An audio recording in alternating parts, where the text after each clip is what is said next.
No, no, no, no! Ah! Hi, this is Dale Lear, designer of TRS-80 Color Baseball, and you're listening to CoCoTALK.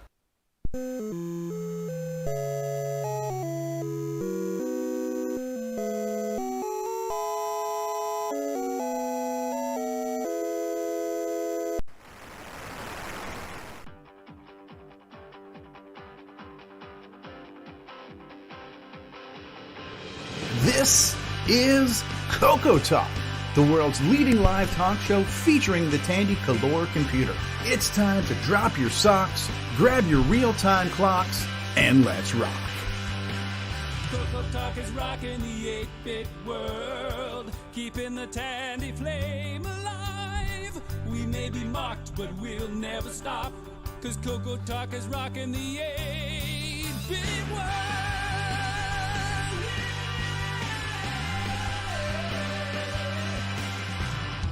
Welcome to CoCoTALK, episode 28 something 288.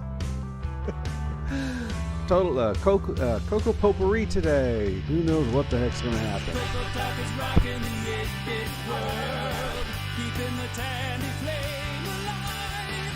We may be mocked, but we'll never stop, cause CoCoTALK is rocking the 8-bit world.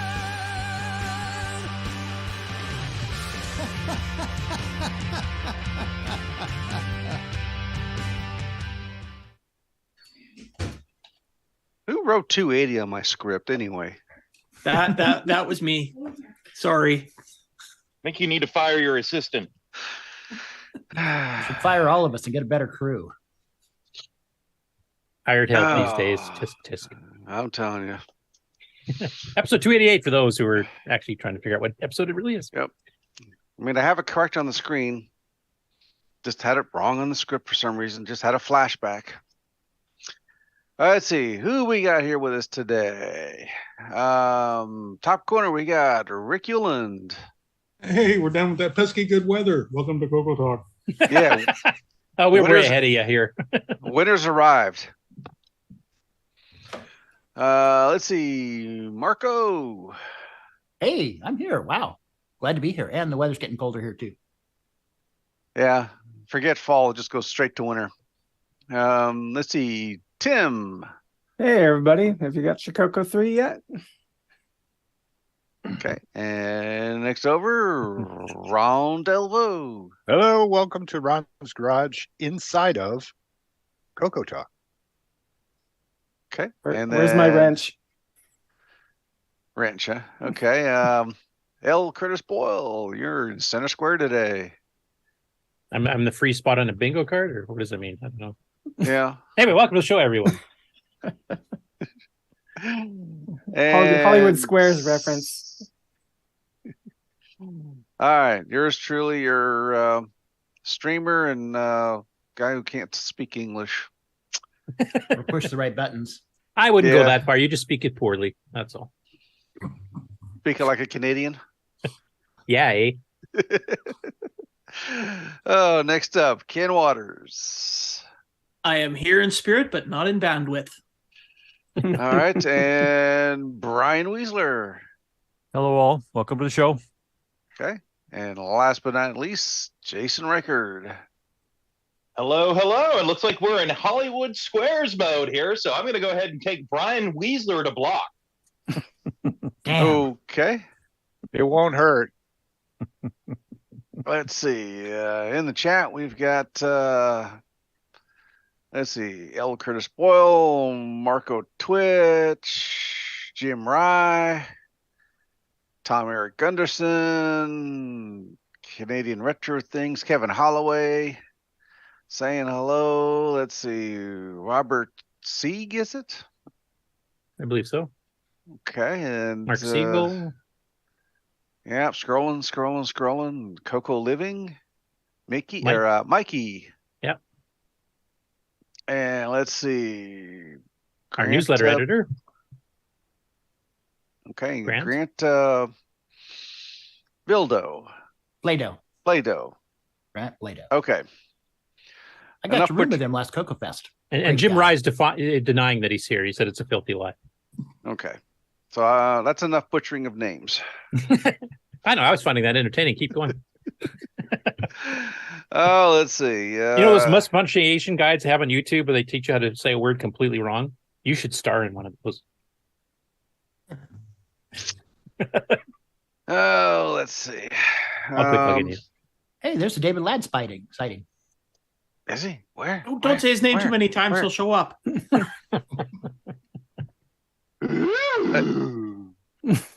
David Ladd. There we go. Found that button. All right. Let's see. First up, we have a presentation from Brian. I'm on cue already? Okay. You're on cue. You wanted to be first. We can accommodate. I have to say I like the shirt too, Brian. Oh, yes. Yeah, this is I showed it the week before there, but boy, catching me off guard here. I can't remember the guy's name. On the Dragon page there was a guy that had a post, and he had a link to the shirt there. So yeah, they're pretty nice. So yeah. Well, first off, I had shared this the last time I was on. Of course, it's now bottomless because I'm kind of working on the project to build the cable for this. And Mr. Rick Euland sent me a couple of these little guys here. It's coming into focus there. It's a little card here, and it fits nicely right into where the Mylar goes. And it has the holes on top. And then I had some of these I've actually had for about a year or so. It's the little edge card. Mm-hmm. And it fits nicely right into there. So between this and ribbon cable, I'm going to try to make a cable to work for the numberjack, so I can get it hooked up and get it going. So hopefully, maybe in the next week or so here, maybe I might have another little update with the numberjack and actually have it functional. Will you be able to demo a spreadsheet for us with that? Exactly. Yes. Demo 10 key. He's going to do his inventory. There you go. I sent the game of the week spectaculator. Okay. Nah, he'd have an unfair advantage. You can demo our ratings by doing a bunch of subtracted numbers. There you I got a box here, and let me share what's in the box here. It's something that's been seen before. Scissors. Scissors. Those boxes have a pull tab. Yeah. Brian, those boxes have a pull tab. They do have a pull tab on them? Yep. Yeah. On the edge. On the other side. Not that side, the other side. At least it used to. You guys are... Welcome to Brian Tries to Open a Box, our new segment here on CoCoTALK. You guys are messing We're unboxing with me. the unboxing. No, I'm not. It really does, Brian. Okay. Yeah, there is. It's on the side. So one of the sides. This is similar to what Sloopy had shown. I also ordered one of Allen's or AC 8-Bit Zone's CoCo DV. CoCo DV. So let's see here. I got the full Monty there, so I got his whole package there. Because he offers a ribbon cable, so you can update the firmware and make changes to it. Ooh. Wouldn't this have been better had you already got it and put it in and showed us how it's working? Well, yes. That's part two. But all my stuff is not organized the way I want it to yet, so I'm kind of limited on space. So. But yeah, so here's I think this must be the programmer because it has a little zip socket here. And then this is the actual CoCo DV itself with the HDMI out right here and where the video chip goes. Are you allowed to say HDMI? I didn't say anything. I said CoCo DV. Okay. And then he also provides the video card with a nice little 90-degree angle connector. And then I think this is also part of the programming here for connecting it. Because you get a composite connector. So he sent some instructions, so I'm gonna get it all hooked up, and I have a CoCo that I'm gonna install it in, It's one that I currently have a CoCo VGA in, so it'll be very easy. It's already socketed, so it'll be really easy to swap that out. So looking forward to getting that going. Well, there's a piece of plastic there that is generally always given to cover the end of your plug or whatever. Yep. Yeah. Now, isn't that a useless piece of plastic? I mean, really, did they have to sell that? You know, maybe the other end doesn't have anything on it. I mean, it helps it from getting crushed or something. Maybe, I'm not sure. I don't know. Where's my next box here? Let's see. I'm trying to remember more?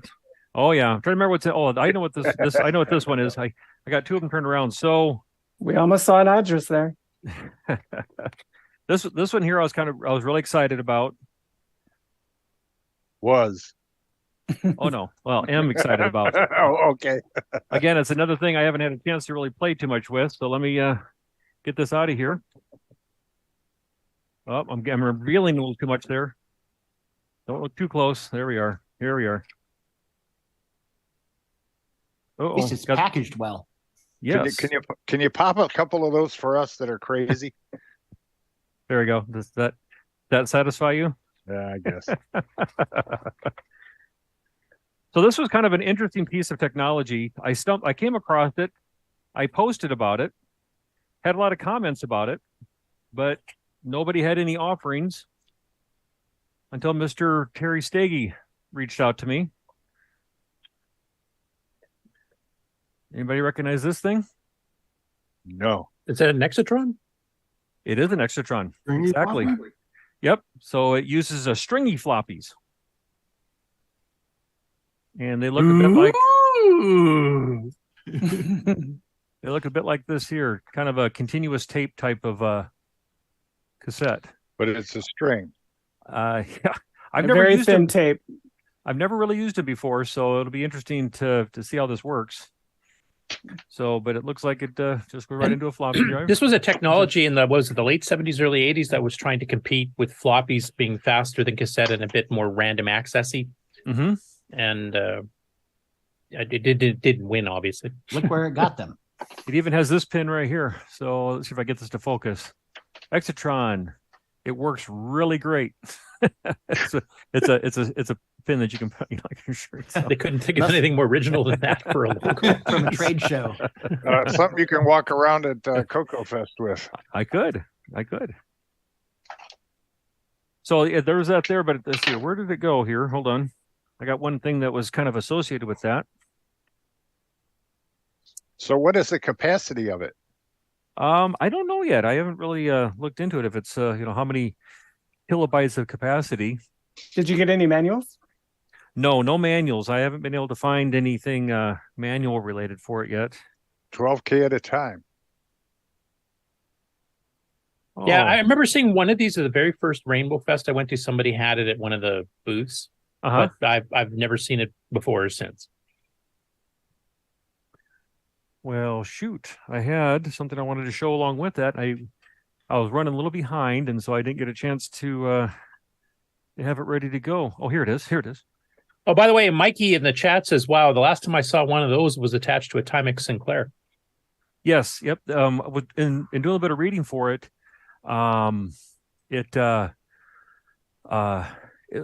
had different ones that connected. This one here just uses the floppy connector, but some of them had like an interface card that would work with different models. Does the drive controller work with it? Just a regular one? I believe you can plug this into a floppy drive controller is what it is intended. Yep. Just like a disk drive. Yeah.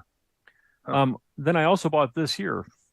It even has the Extron logo, and it's like a sleeve like you might have for like floppies. So I got a couple. Do they have any info on them?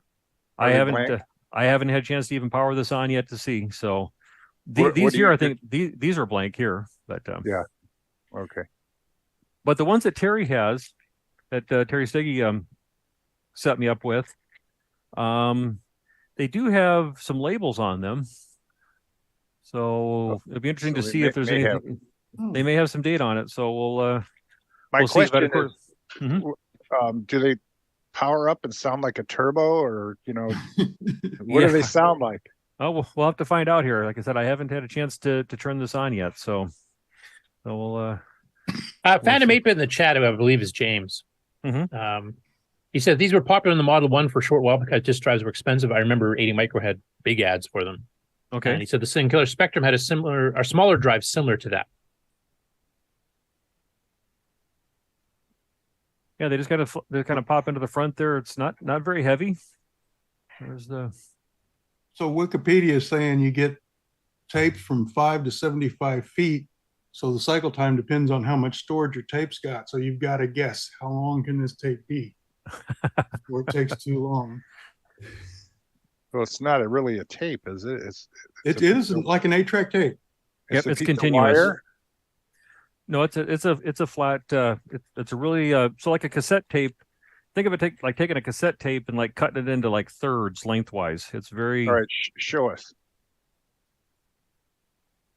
Skinny like a micro cassette. Can you see it right here? So yeah, it basically goes from here and then it spins around and then just like an 8-track tape, but it then feeds onto the outside, but then spools off from the inside. Pulls it out of the middle, and so is it just one track or does it have many tracks? I'm assuming it's awfully thin. I'm trying to think if I have something here that might give. Gotta be a 1-track. I would assume one. So maybe they. Hey Ron, I'm sure Google will tell you. Yeah, I'm sure. So, yeah, I saw an ad on the Rainbow magazine, so I started inquiring about it, and so yeah, now you have it. Now I have it.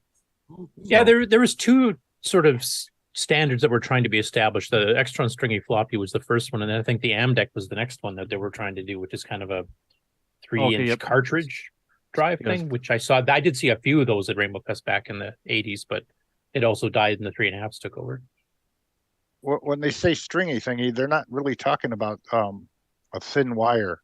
Well, it's not a disc; it's just a string. It's a continuous tape, basically. Think of it like an 8-track tape, just much smaller. Yeah, where you don't have to rewind it; you just let it keep going until you come back to where you want to load again. Tapey floppy was a bad name. And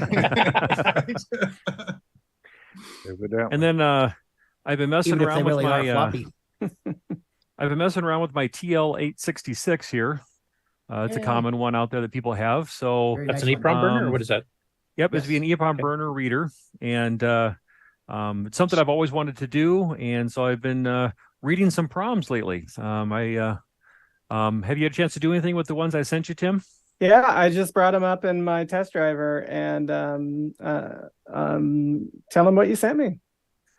So he was we were talking the other day, and Tim was looking for some CDOS, and so I happened to grab a couple ROM cartridges that I had, and there was a couple different flavors of CDOS that were on them. And so yeah, you had a Disco Super Controller 1 that had some wonderful copies of old CDOS from Disto.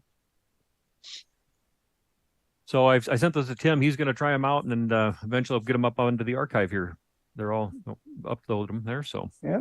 Finishing off my Super Controller 2 emulation and MAME and the mini expansion bus that it also contained. Neat. Yep. Yeah, they let's see. Here's the controller that I probably not going to focus in on this, but this one here says this is just a regular CoCo DOS, and then this one says CoCo 2 CDOS, and then a version 4. This one here says CoCo 3 CDOS, and it was a version 1.2. So I read these two EEPROMs. I know they're not the lights kind of make them not very visible, but yeah, that's a Super Controller 1 that has a software selectable 4 different ROMs that you could choose. I believe there's also a dip switch on the outside that you can pick with. And it also has the mini expansion board for real-time clock, serial, and parallel.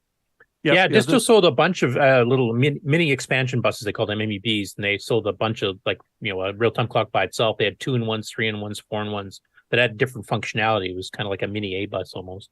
I found in the documentation that they even had one for a extra video terminal, but I haven't seen one in person or in photos. You mean the 80 column one? Yeah, I remember that one. I have one of those. There's no switch to switch, on the. Oh, it's all cabinet. software selectable? Yes. It's oh, I thought there was a switch on it. No switch. Do you have any ROMs in yours that are interesting, Ron? I have 4 ROMs. My first one is CDOS. Second one is ADOS, custom made, and then I have J&M DOS. That's another. Yeah, and then Radio Shack DOS. Oh, I'd love to get copies of those if you can dump them. I probably could help you with that. Maybe I'll PM you. It's not hard, I guess. And then I beg and plead. So then here's another item here. This was kind of a fun one. I have one of these, but this one was in excellent shape, and the price was really right because they had it listed incorrectly. So you can quickly see what this is here. I have one of those. I sold mine recently. So this what one the here. heck did you do that for? I'm an idiot. There it is right there. How much did you get? Did you list it correctly? This one was listed as an Atari, and the Atari ones are, I don't want to say a dime a dozen, but they're very, very common out there. But they had this one listed, and it clearly says TRS-80 on it. Yeah. I should have the DIN connector if it is the in picture. Yeah. Oh, you got the real, that AC power adapter. supply. Oh my gosh. That's a really long cable, if I remember too. Yeah, it's like 9 foot or 8 foot long, so you can kind of sit back and play the game there. Why would you even need one? Some of them. I mean, are you talking about why would you need the power adapter or the trackball? Well, I guess both would work, wouldn't it? Well, some of the games do work well with the trackball. Not all, but there are some games that like does really Ron's well. favorite game, Defense, actually works really well with this because that's what the original arcade game used was the trackball for Missile Command. Polaris might be fun. Why do you need the electric? Okay, well, yeah, because it does require power. These do have electronics inside them. Some of them do not, because I'm assuming either A, that doesn't need electronics, or it's able to get the power it needs from the computer. From the computer itself. But not on the CoCo. So you wouldn't need to CoCo's plug very that in limited. for the CoCo? Is that what you're saying? Yes, this does plug into the Definitely. CoCo. Yep. Yeah, I have one. But you don't need to have the power supply plugged in for it to work. Yes, You do. do need that. do. You The do CoCo have to have the can't power. the CoCo can't put that much power out the back of it to run much electronics. So It's like The- what, 50 milliamps? I mean, it's nothing. The entire milliamp output max from both joystick ports combined is 100 milliamps. That's it. And that's not much. So, and the Black Beauties work perfectly without the power supply. Well, Yep. there's the only electronics that not are a inside the trackball. right because the joysticks, you're just basically it's just 2 potentiometers as a voltage divider, Right. and so there's no electronics really running on the inside. So to And speak. what makes this work? Well, this here does have a circuit board in there because I think what it's doing is it's taking there's an encoder that's in the X and the Y direction, and it's taking that and then generating Yeah. the like- range like of a voltage mouse? that. What's that? Like a mouse? Like a mouse, exactly. Yeah, you turn that upside down and you got yourself a mouse. There you go. A honking big one. big honking heavy one. If I remember though, the electronics on the inside, I think it's not as jittery as a regular mouse. If I remember, I haven't used it in a while. Is that ball hard like It's like a pool cue ball. It's Yeah, a it's cue like- ball. It's It's a about the cue size ball. of a cue ball. Yep. So if you lose a cue ball, playing pool in the bar, you can always take it out of here and temporarily Yeah. use it. So, There you go. It is a cue ball. It's quite nice. but Yeah. it's perfect for analog style games like Centipedes and Missile Commands. Yeah, the real question is what use is it for in an Atari or in a joystick or Commodore where they don't have analog sticks? Or do Yeah, because they? it's basically just left, right, up, down, right? That's all Wait, on your Oh, diagonal. I'm sorry. The Atari does have analog sticks. The Commodore does too. It's actually processed by the sound chip for the paddles. But yeah. Oh, okay. there's only one button on it though, huh? Right. Yeah, it's a CoCo 1 era Okay. device. I always missed it. Doesn't have a run mode, if you will, where the speed of the ball sends, it's at least I never Like did. modern mice do. They have that geometric progression of how Well, so fast like you move remember the the mouse. old football games where to run you had to spin the heck Yeah, out you'd of rip the skin right off your hand trying to. Yeah, Yeah, I when it remember got it fondly. caught, Atari football. when it got caught in the crease. Yeah. I wonder, could you take this here and plug it into a high res and use it Yes, inside you of the can. EOU Yes, you can. as a mouse? There you go. Yep. Yeah, it works. In fact, I used a serial Logitech trackball PC keyboard on my TC9 for a long time. I had a trackball built in kind of the same way. Now, Nice. one of the interesting things, Brian, if you ever want to plug that in and give it a try, is to try it with the new software high res mouse or high res subroutine Driver, to see if it works with that. Okay, yeah. It should. That's something I personally have not tried. I don't know if Nick is. I don't know. Does Nick have a track? I think he does have a trackball. He could probably try it. Who, me? Yeah. Oh, did you finally show up? I don't have a trackball, no. What are the two cables they show on the front of the? This is just the power. This is just the power plug, and then this would be your joystick cable. Oh, okay. Yeah. And Weiko made a whole range of joystick style devices for the CoCo. I think Nick's favorite one is. Is it the red ball or the thin stick one? I can't remember which one you like. The thin stick Weiko is my favorite.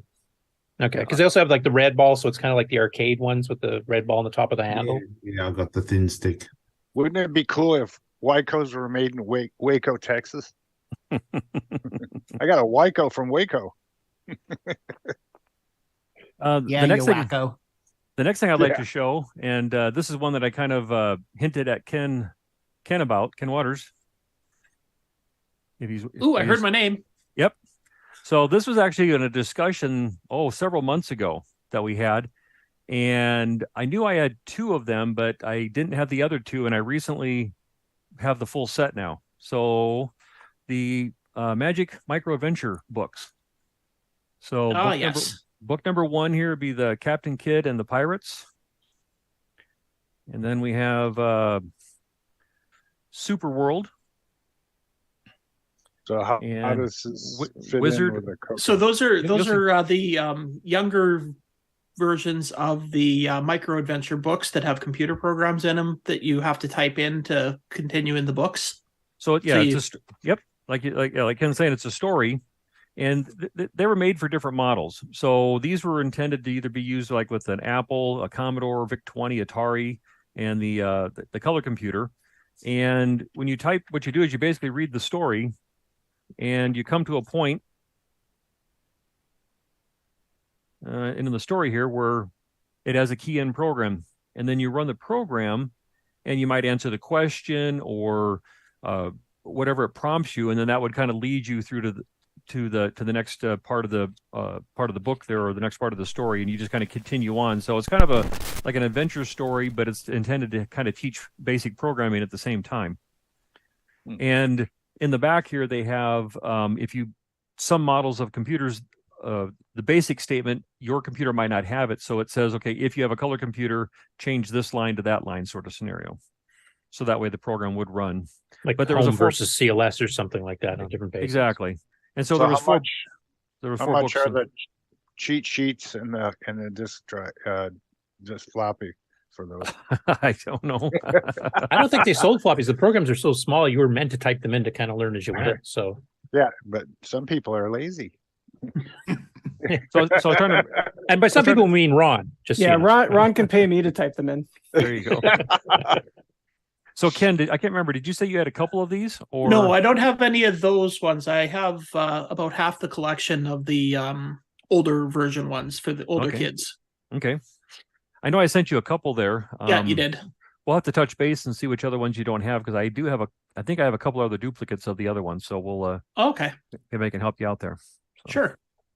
So, but yeah, this was just some other books I wanted to add to my collection there. So the fun way to learn programming when back in the 80s.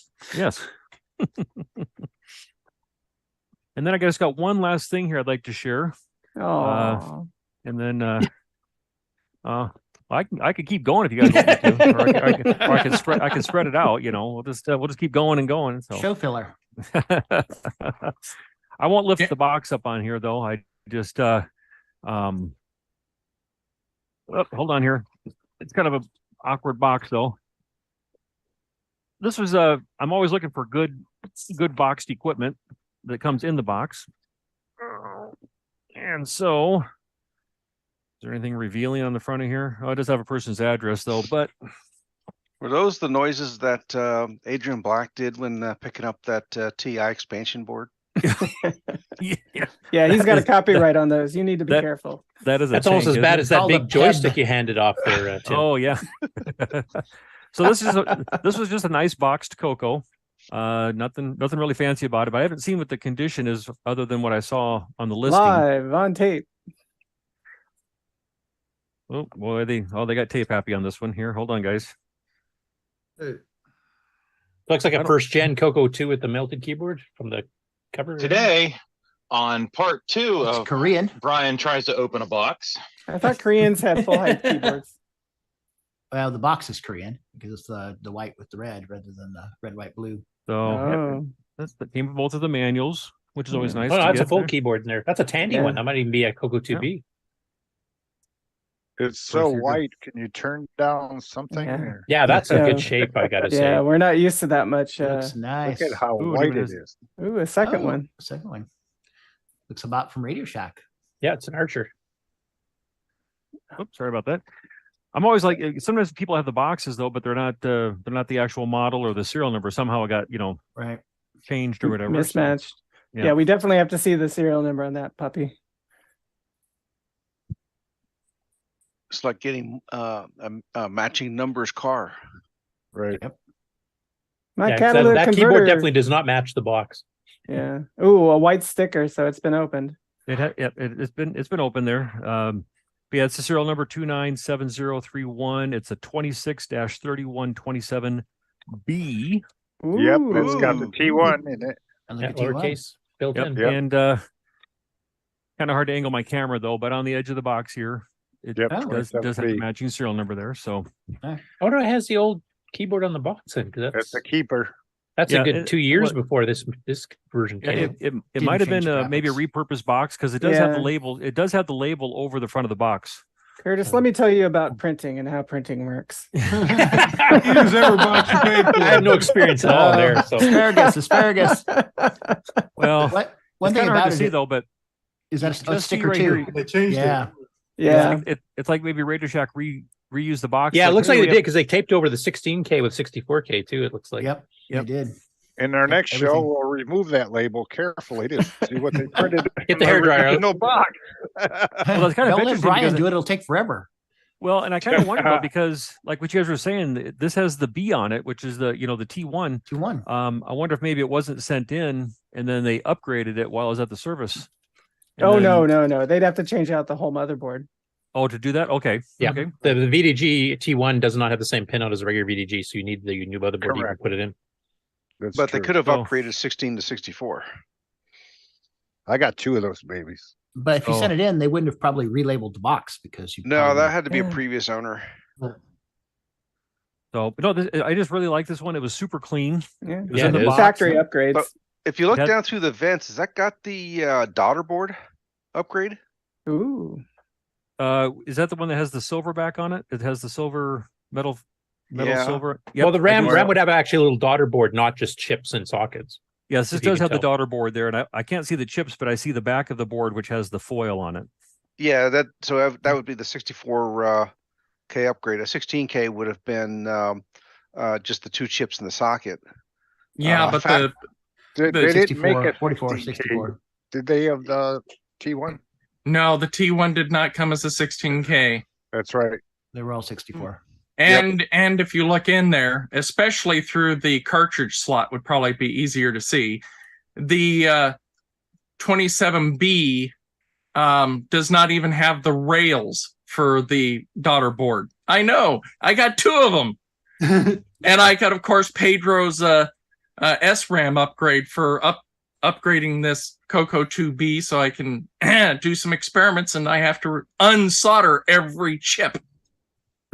Yeah, and add the rails. This has just has the nylon standoffs is all it has in there. So, yep, and yep, I can see the memory chips on it. So that one has the daughter board. Yep. Well, at this time, that was during that big RAM crisis thing there, where they basically tried to make it so they could use 4164s on a daughter board or 4464s, whichever was cheaper and easier to get at the time when they wanted to do the upgrades. Correct? Mm-hmm. The other nice thing about this thing here, and I don't always like to talk about price though, but no one bid against this, so I got it for $10.40. Oh, nice. That was the I guess just the icing on the cake for this one. That's a So win. Yeah, it's in pristine condition. It's the T1 model with the true lowercase. And now, is that the one you're going to put the CoCo DV in? this one's not, but I mean, I already have a CoCo 2 that I have the VGA in because it has the socketed chip on it. Now, I mean, not if this was socketed, maybe I might go ahead and put that into it, but no, this wasn't the one I was considering doing. Well, a question: the DV plugs into the VDG slot, right? Correct. Because then you piggyback the VDG back on. Does it even work with a T1, or is there a separate version of the board for that? Because the pinout's different. Ooh, yeah. I'm not sure because I know Alan when you order it, he wants to know whether what version of chip that you have. Okay, so you must have a different make of it for the swap pinout. Cool. So you're going to have one CoCo 2 where you can go back and forth between the two VGA or digital video solutions?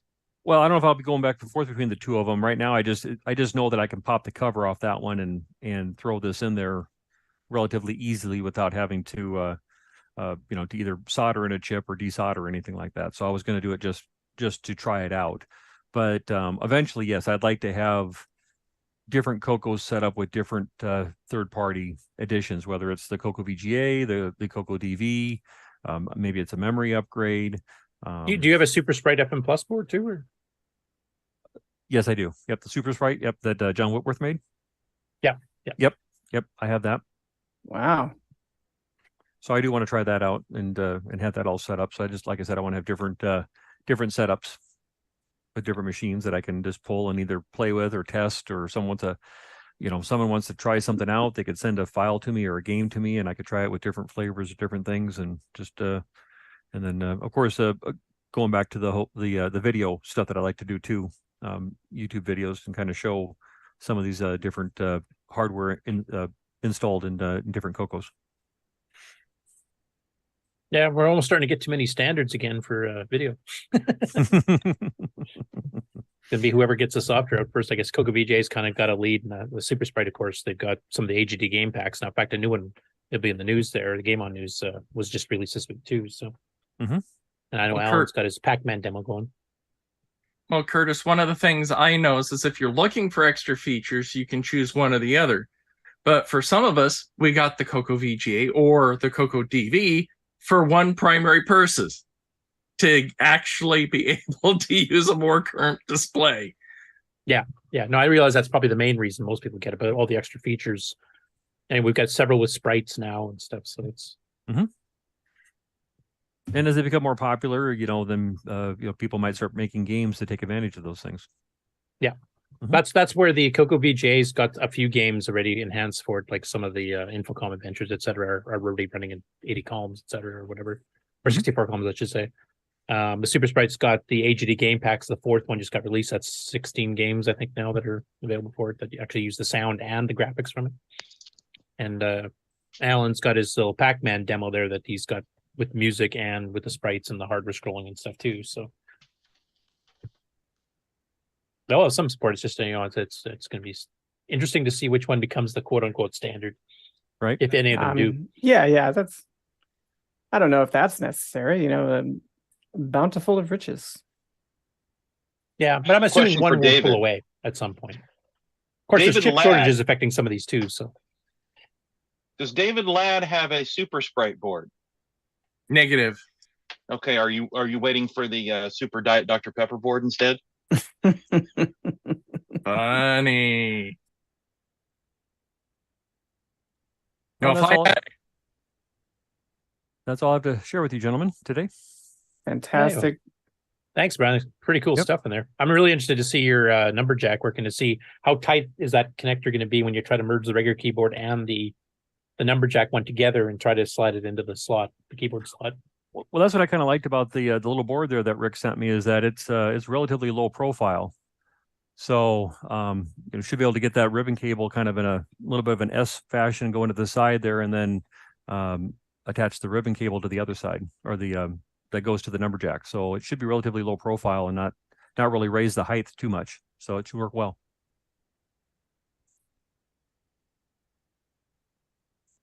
Cool. Well, thanks for sharing that. Yep, you're welcome. And speaking of Mr. Rick Euland, I believe you had a project update and or acquisition. Oh, just I'm moving ahead. So I had worked on, this little made up SR-RS latch, and I got my pin set all the right way around. And it didn't take but a few small trace cuts to run I around. see bodge wires. And Bodge on wires. up to the other side, and a few more trace cuts, and a little X-Acto knife work. But anyway, I think I've got all of the necessary changes done. It checks on the meter. Now I've just got to make it work on a CoCo.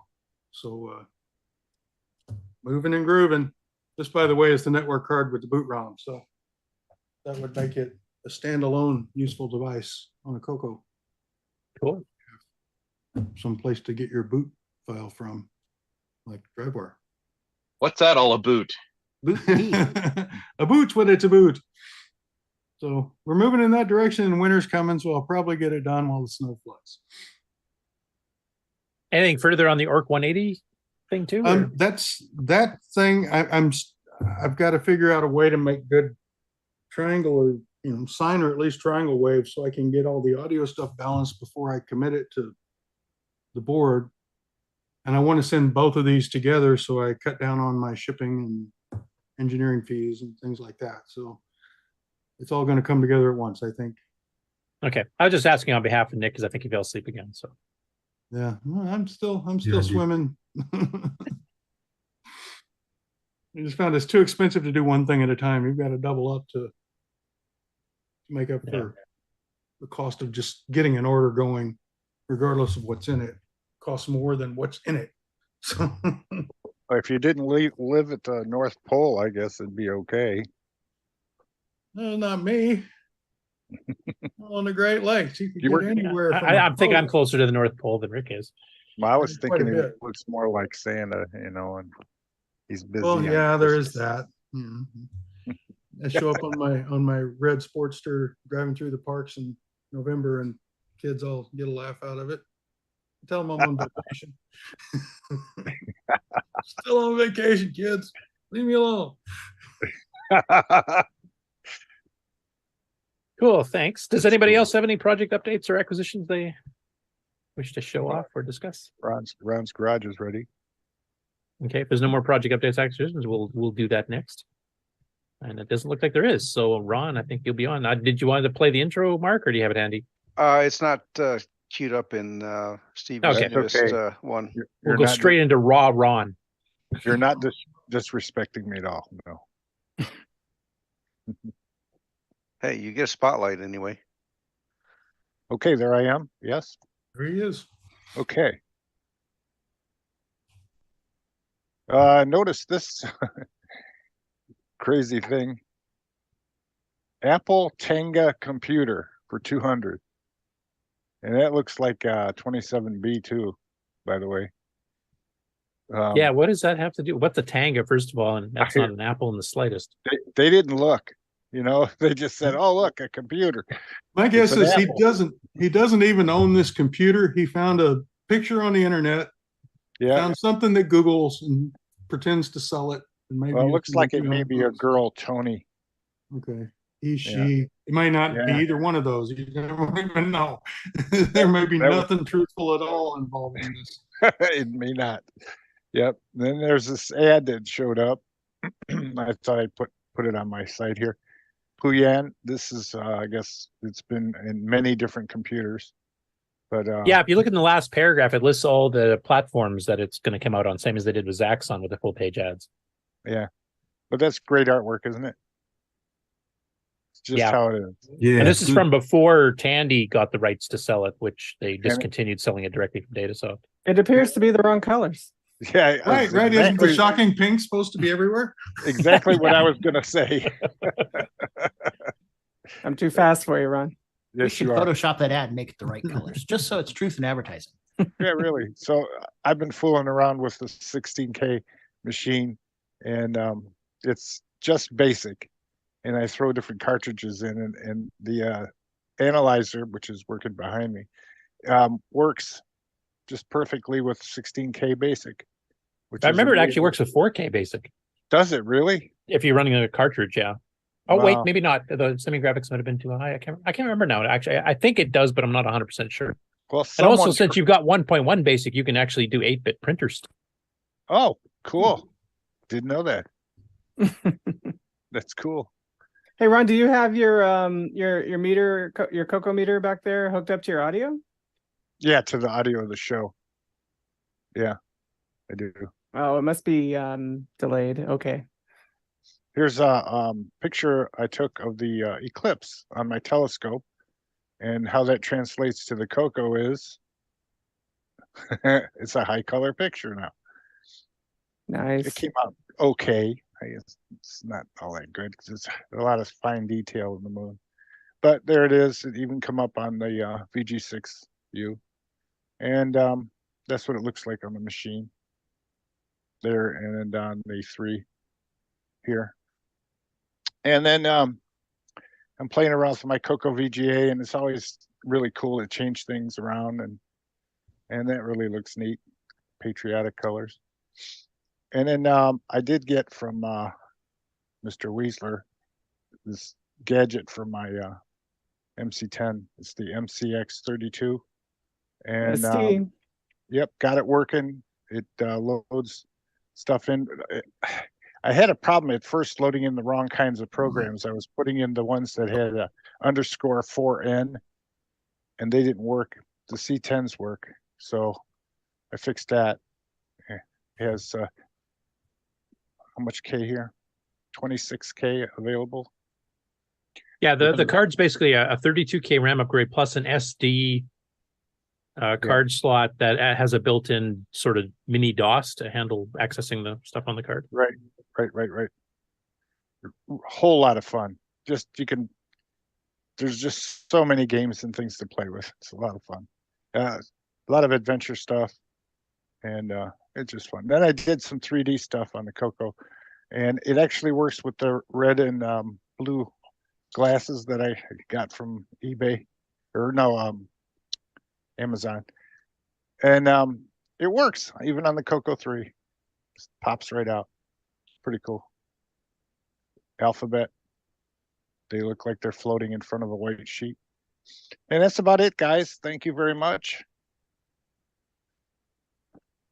Cool. Yeah, there it is back there. Yeah, 3D glass is something I experimented. I think I mentioned last week. I experimented with a bit because P Mode 4 artifacting colors gives you red and blue.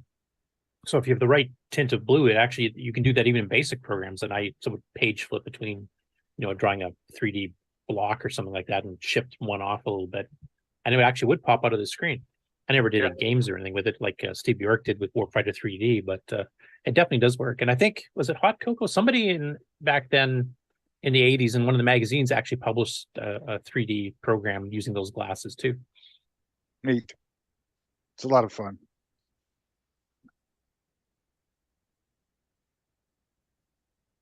Cool.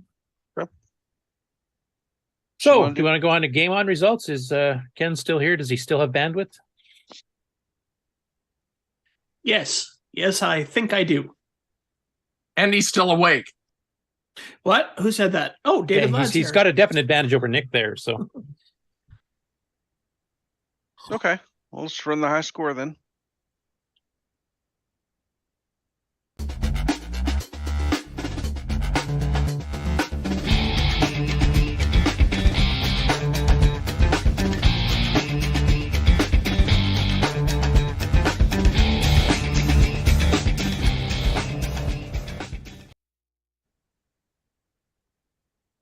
Welcome everybody to the CoCoTALK GameON Challenge of the Week results video.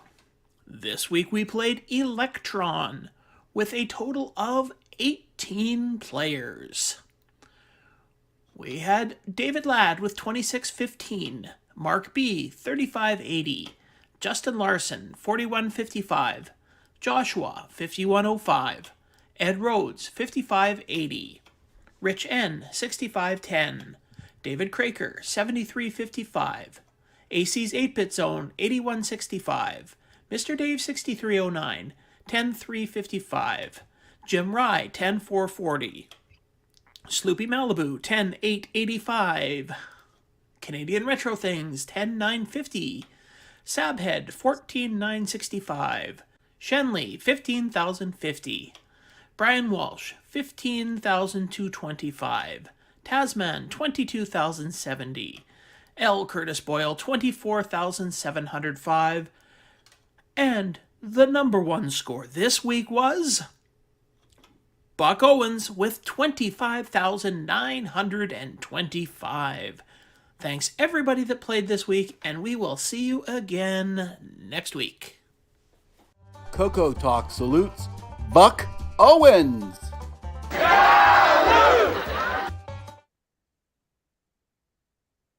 Oh, you almost got it, Curtis. Yep. Yeah, Buck Owens came in at the last minute and beat your score. Hey, thanks, David. This So I isn't won even on the my bottom. favorite Tron game, so the fact I got second, I was pretty stunned, to be honest. Okay, so looking through some Rainbow magazines, I managed to find a score for this of 40,650. And since it's somebody from Canada, it's a believable score. Because Canadians are honest people. Yes, Yeah. exactly. No, I think 40,000 is not beyond the realm of possibility. So, And for those that don't know Canadian geography, Hinton's a small little town between Edmonton and Jasper. yeah.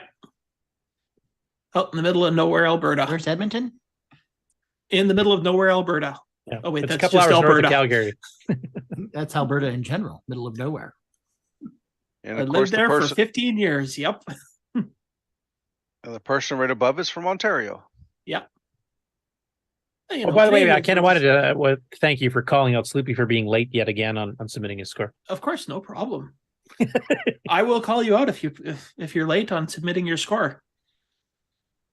And that was from November of 85's issue of Rainbow, and in the May 85 Rainbow there was a review for Electron. I don't know. I never saw. Did the archive actually have the instructions for this game? Because I didn't look. I didn't look either, to be honest. I do have a Xerox copy somewhere, so I'm pretty sure it is in there because I would have uploaded it already, or it was already there. It did have it. I just missed getting my score in. Anyways, apparently in this, the 4 sub games are called Beam Buggy, Prachnid, Force Field, and Maze. So I guess that differentiates it from the actual arcade game. So there's no copyright infringement. CoCo games were famous for that. The reviewer said the graphics for Electron, very simple, but this is actually a version that fits in 16K, so they can't be too complicated. And the sound's okay and not annoying like some other games. And Even the has playability, a little bit of music. Yep. And the playability depends on which sub game you're currently on.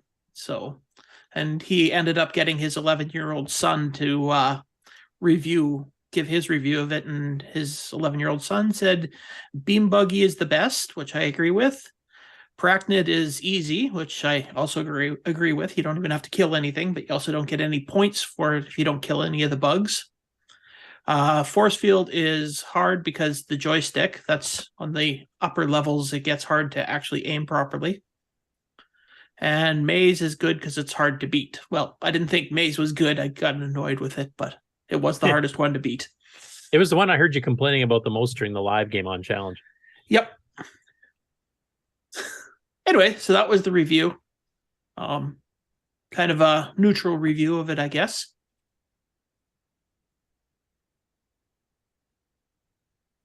And here I have some footage of Mr. Dave 6309's palette modified. This is his RGB one. Let's see. Here we go.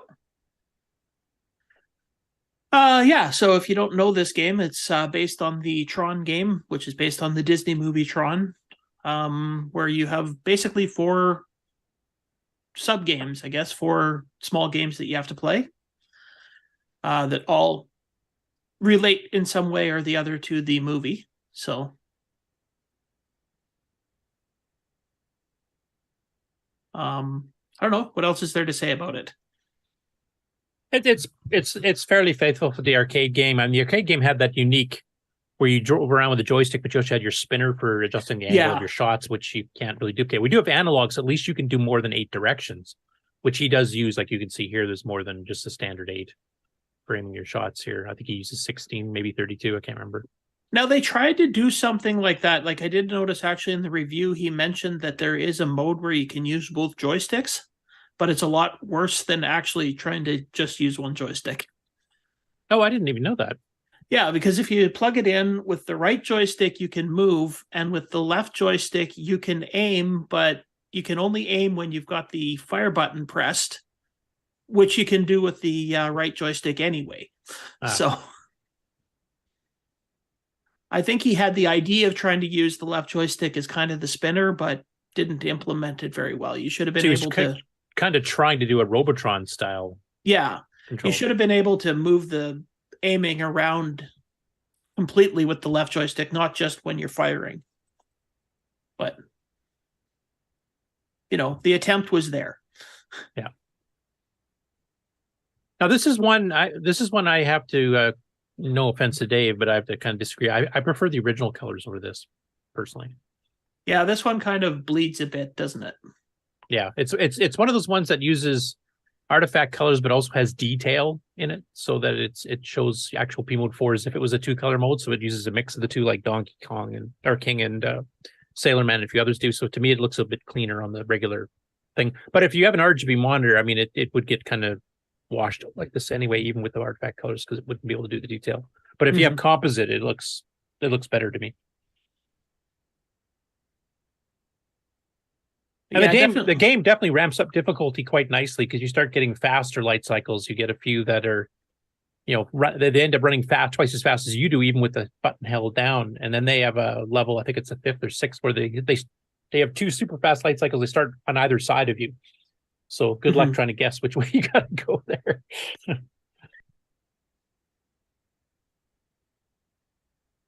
But yeah, so being it is fairly faithful to the arcade game. So yeah, as you mentioned, some of the scoring, like the MCP, you don't get a big bonus if you kill the entire cone off. On this one here, this is a little bit too easy. I mean, if you just shoot a couple specific ones, you can get out of there really quick. In the original, or you could just walk right up and leave. You don't get any points for it, but you get to move on. You get to move on. Yeah. What's the other thing, Dave? Did he add some pulsing colors instead of just changing the palette itself? I forgot. Yeah, so that's a little bit nicer, but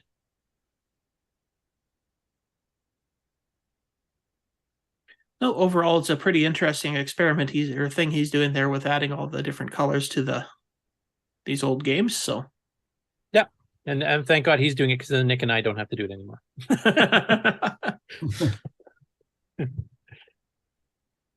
And to be honest, Nick and I didn't add in like changing, like cycling palettes for sort of this, like you're seeing here, especially on the light cycles part. Yeah. But definitely I have to say the light cycles was my favorite part of this game. So, and actually was my favorite part of the original game as well. So yeah, I'm trying to think. Yeah, I'd have to say that's that and the MCP cone are probably my 2 favorite parts of it. The tanks is hard. The spider, or whatever they're called, grid bugs, is on this version. It's a little bit too easy just to skip through it. It didn't really appeal to me. It was a little too simplistic. It was. I still prefer Cron gameplay wise myself. The graphics are not quite as good in some ways. We converted Buck Owens, because he said that at the beginning Cron was his favorite, and then he rescinded that about halfway through the week and said he liked Electron better. So yeah, maybe because he did better at it. I don't know. All right. Well, so for tips and tricks for the game, it's interesting that it's completely randomized on what order they are in on the screen when you start out. Yeah, which of the 4 sub games you have no idea which sub game you're going to at the beginning. you learn that as you go. So, I found with the tank level, it was the worst one for me, but find a spot. You could try and sneak up on the behind the tank, but excuse me. I found that the computer was a lot more maneuverable than you are. So if you just actually find a good spot to kind of hide and ambush the tank, is a bit better. What I usually did in the tanks is I usually find a place that I can ricochet the shot, so we can go around a corner and then kind of lead the tank there, or multiple tanks for that matter. And then they never even get a chance to shoot at you because you've got them dead already before they get to you. Yeah, exactly. So in the life cycle level, did the opponents get smarter, or did they just get more numerous? Numerous and faster, depending on what level you're on, to the point where they're twice as fast as you are. I don't think they really get that much more intelligent, maybe a little bit. That could have been an illusion. If you want to rack up points on the MCP cone level, which I forget what they call it in their instructions, take out as much of the bricks as you can, like wait till it's almost near the bottom so you can get as many points, because you do get points for destroying each brick. You can just, plow a quick hole through it and then just run up and get out of there pretty easily, pretty quick, but you won't rack your score up that way. Grid bugs, just blow a couple away and get out of there.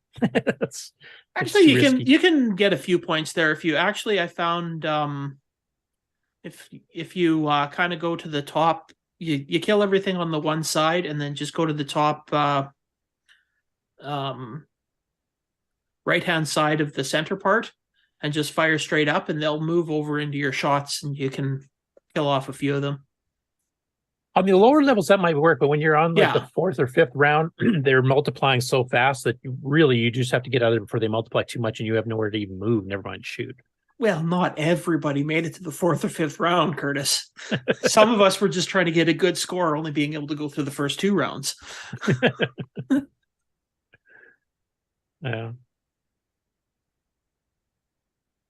And the tanks, like I said, the ricochet, remember that center spot on the tanks is a teleport, so that if you're kind of getting surrounded, it's a risk. I mean, depending on where you come out, but you can run into that and you'll teleport elsewhere, which can be great if you're really surrounded, or it can be terrible if you end up right in front of one and they fire immediately. It's kind of like that hidden transport square in Ghost Gobbler. Mm-hmm. So for the live game, we had I don't know. I think there's 4 or 5 people playing at once usually, and we had more than that just coming on to guest. I think. Yeah, we just had a lot of people coming in to chat, which was nice, and had some interesting music chats. So.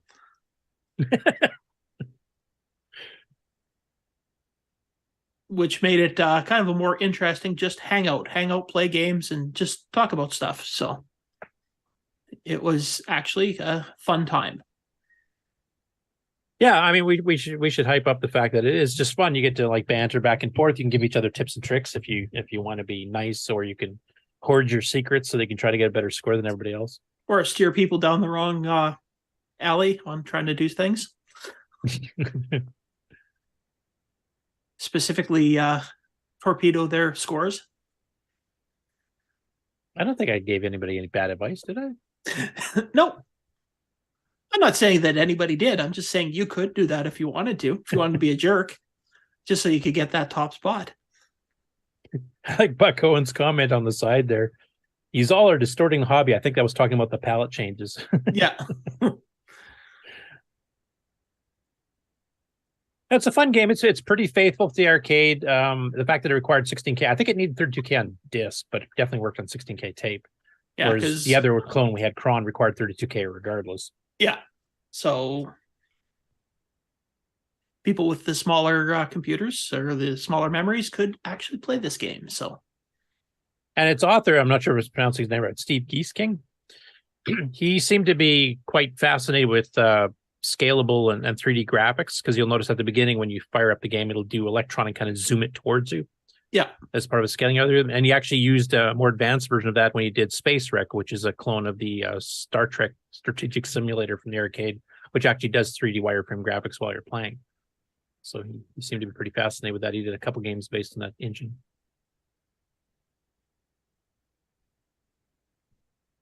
All right. Well, does anybody else have anything to say about the game this week?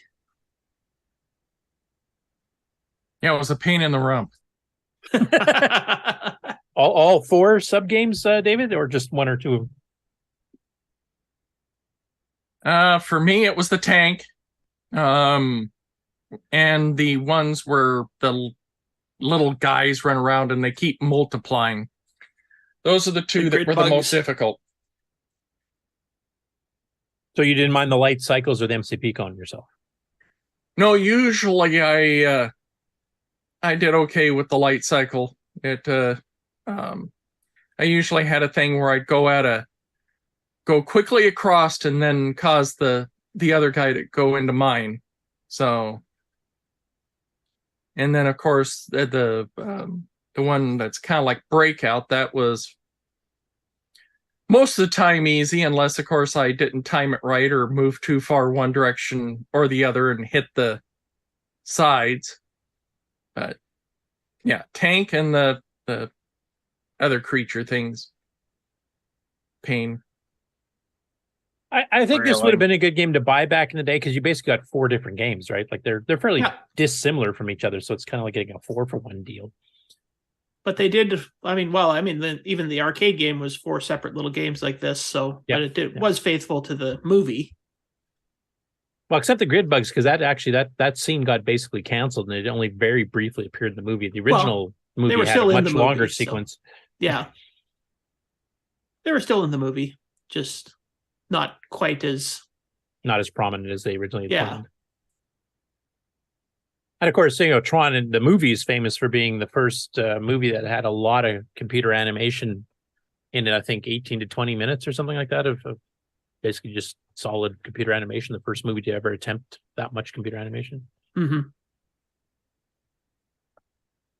And it's a classic for, the time. Yep. All right. No more tips or tricks for me, so. I don't really have much else to say about this other than, a pretty good homage to the arcade game.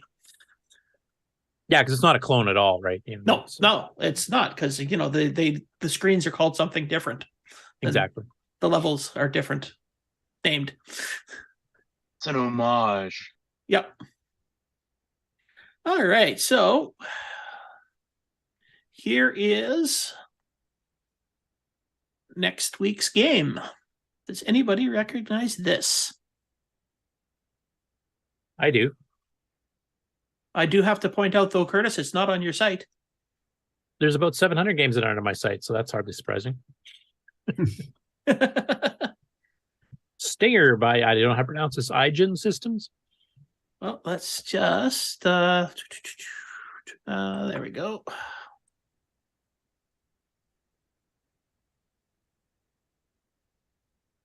Yes, so I guess. And if I remember, it's basically Star Castle, right? Yeah, I guess. Or is it a little bit different gameplay wise? I haven't played this one in a long time. Not really. It's a fairly simple game. There's only 2 controls in it. If you push the joystick left, you go in a ring. Right, you go out a ring whenever there's an opening. Yeah, this isn't like Star Castle. You don't shoot through the. Yeah, you don't shoot. You have to collect or avoid the dots. There's dots you have to collect and dots you have to avoid. So maybe put the screenshot of the game itself here, just so we can kind of explain the gameplay here for people who have not played it before. Just bring that up again. Okay, so the idea of the game is that you have to go through, collect all the blue dots, and avoid the red dots. The red dots kill you. And on this particular one, I'm in the very center by the ant head there. You're the white square? Yeah, you're the white square. So what you have to do is, if you push left, you will move, and one of the openings is right beside you. You'll move in a ring. If you push right, you'll move out a ring. So it's kind of the rings are moving too, right? Yeah, the rings are all moving around, and everything's moving in it. So, and now all at different speeds. So it's a little bit like Dodge 'em on the arcade or on the Atari. Yeah, with a Star Castle layout, like circular versus rectangular. Now I remember. Yeah, I totally forgot. I thought it was Star Castle, but no, it's not. So yeah, I remember this is pretty challenging, if I remember correctly. Yeah, the first level, not so much, but then it ramps up in difficulty pretty quickly. So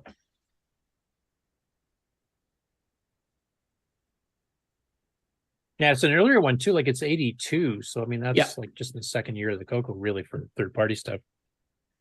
And I don't think IGN systems lasted too long, if I remember. I can't even remember if they made anything else. And I do believe Mr. Dave said that he's also got an RGB patch for this one. And this one, I think, if I remember, uses the pure P-Mode 3 equivalent style of artifact graphics, so it should work nice and cleanly on that. And if he really wants to annoy your eyeballs, he'll shift the palette of the rotating rings while it's going. Make That's it 3D. Not a hit, Dave. He should Don't make give it him 3D. any ideas. Make it 3D so the outer rings are further out and it goes in like a cone. Yeah. I remember it being a fun game. I have literally not played it probably in a decade. Probably why I forgot to put it on my site. But now you have something to do. I'm trying to get Nitrous 9 EOU 1 out first. Well, you probably have time at while you're making supper or something. No, then I'm busy playing the GameON challenge. So, all right. Well, that's all I have to say about that for next week's game. So, cool. Oh well, what's the system requirements? CoCo 1 or 2? Obviously, is it 16K or 32K? Well, I don't know because it's not on your site, and that's usually where I look that up. Yeah, I think it's 16K, at least tape. I'm for sure it's was. probably 16K because it's not that complicated of a game. And you said it's joystick, not keyboard, like you move in and out with left and right. I actually never tried on the keyboard, but Way to do your research, Ken. yeah, well, it was the middle of the night last night when I was testing this out to play. So, I make my no decisions. Skill levels or anything to worry about. You just go in and play. No, you just go in and play. Okay. Just push the fire button to start. I assume it's just arcade or joystick because it says to push the fire button to start. So, yeah, right or left? Do you know off the top of your head? I had my joystick in the right port, so it might self connect depending on which fire button you press. I don't know, but I had it in the right joystick port. So, okay. The only thing that's a little bit weird about it is that, it's no matter what side of the screen you are on. Pushing left takes you in a ring, and pushing right takes you out a ring. So sometimes you have to go push in the opposite direction that you want to go. I do remember that now that you mention it. Yeah, that was that takes some getting used to. So have fun reprogramming your brains, everybody.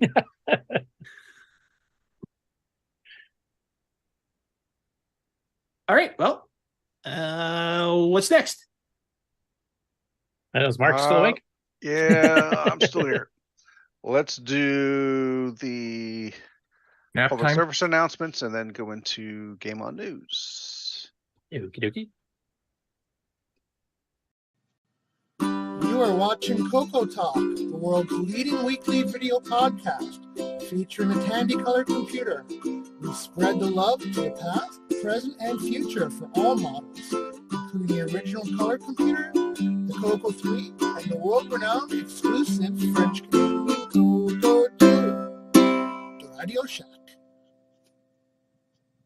CoCoTALK would like to thank the patrons who sponsor our program, so our heartfelt gratitude goes out to Alan Huffman, Alan Murphy, Blair Ledoux, Brendan Donahue, Brian Walsh, Brian Weisler, Karen Anscombe, D. Bruce Moore, Daddy Burrito, Diego, Eric Canales, Glenn Hewlett, Graham Vebke, Grant Leedy, Grant B., Henry Strickland, J. Style, Justin Larson, Ken Reichert, Malfunct, Melly, Mike Rayburn, OG Hugo, Rick Hewlin, Paul Fiscarelli, Paul Shoemaker, Rob Inman, Rocky Hill, Stephen Wagner, Steve Batson, Terry Steen, The Backyard Shed Gang, Tim Thayer, Tom C., Tom Gunderson, Tom S., Tony C., and William Athing. Thank you ever so much, patrons.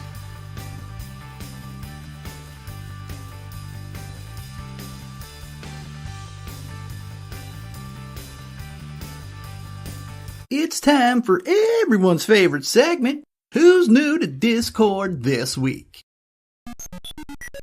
66 Dude says, "Hello everyone, I'm Russ, and I'm happy to be here. My first home computer was a color computer too, I think 64K. I've recently rediscovered vintage computing and here I am. I'd love to have an actual CoCo, but I live in a small house with no place to put stuff. Thanks for having me." The previous bios were edited for time, thanks to CoCo Man, Boys in Tech, Paul Fiscarelli, Paul Shoemaker, Nightbeard, Glenside Computer Club and the CoCoTALK patrons for boosting the server. Please consider joining Discord and visiting the welcome section to read these bios in full and see what the community has to offer. Just go to discord.cocotalk.live. See y'all on Discord.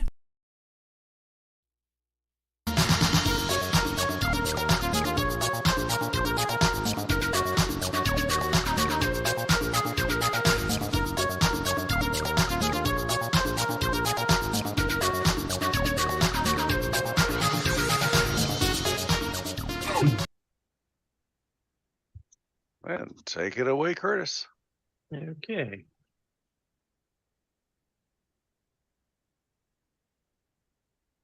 Okay, you guys can all see that? Yes. CoCo Man. Yeah, so Paul Thayer has released his long-awaited Coco 3 game, CoCoBon, which is based on Sokoban somewhat and Picobon, which is for the little Picos. So it's Sokoban on steroids, basically. It's got a bunch of extra things. And he doesn't explain all of them either. You're actually discovering some of this as you go through. And from being one of the play testers on it, there's some pretty cool, innovative little things that show up in later levels there. And I think there's 30 some odd levels, so he's kind of curious if anybody's going to be able to make it all the way through. So this is his original announcement on Facebook. 128K CoCo 3 required with disk or SDC. It does automatic saves. So when you progress through levels there, it'll just pick up where you left off. And you have several save slots if you want to, save for several people, for example. So that's the original announcement on Facebook. And here's some screenshots and also the itch.io where you can go get it. Now it is free, though you're also free to donate some money towards him for doing the game. And you can see that here, the main menu, save slots, and then some sample levels. It also comes with a level editor, as you can see on the bottom here. So you can create your own levels, and he's kind of curious what people might come up with here. I'm expecting people have to kind of play the game and get a feel for it first before they start designing levels, but I'd like to see that. Now, Ken, I was going to ask you, is this the type of game that you think would be a worthwhile one to do as a GameON challenge?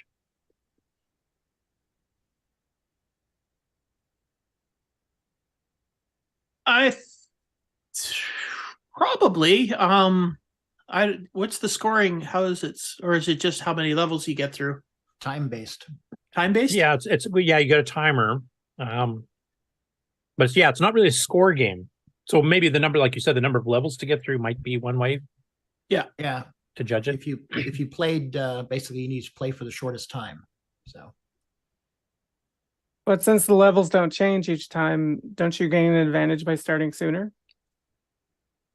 By memorizing the levels? Well, you do on any game, though. Yeah, if you sit down and practice for 2 weeks. Mind you, you don't normally announce a game early, so no, this would have to be up like pretty quick if we're going to try that, I guess. That's a tough one. It's definitely worthwhile to highlight it, but maybe make this one of the ones where we do a dual game. We have a score-based game and this one, and then people can friendly compete as to what level they can get to. Yeah.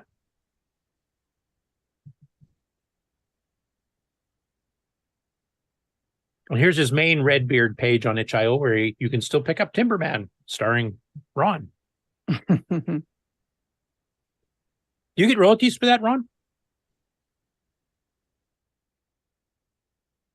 Is it asleep? No. Getting paid for his likeness?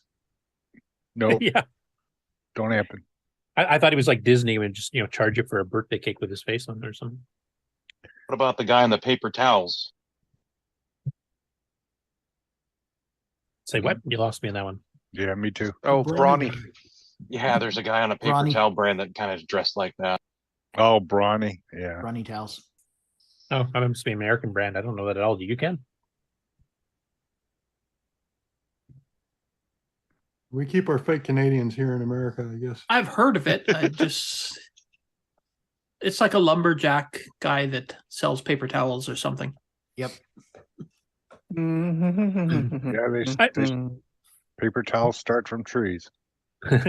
Buck Owens has a comment. I'm enjoying this game. I play, get pissed, come back and repeat. That's a sign of a good game. After you hurl your joystick against the wall, you come back after you fix the joystick and try it again. So if you spin the joystick around as the game spins you around, will that help, do you think?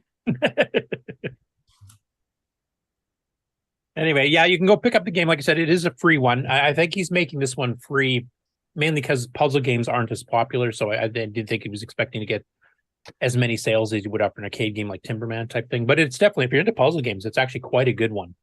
And there's a lot of variety to it. Like if you played CoCoTALK, where you basically just have to maneuver the gold bars into the end area and figure out how to not trap yourself. There are so many extra things. There's guided lasers to unlock keys or unlock doors, and there's keys you have to get, and you have opponents chasing after you and stuff. You have teleporters, deflectors, all kinds of things. There's a bunch of things I won't even tell you about because you are supposed to discover these as you go, but there's some pretty interesting gameplay mechanics starting about a level, 12 or 13, maybe 14, that get quite interesting. And already there's a preview of it here on Vintage is the New Old, written by Paulo Garcia. So he goes through and shows a little bit. Like here's showing a from level 5 type thing where you shows one of the keys you have to get in the jam. And the editor itself, creating your own levels. You can load the existing ones and modify them, or you can start from scratch.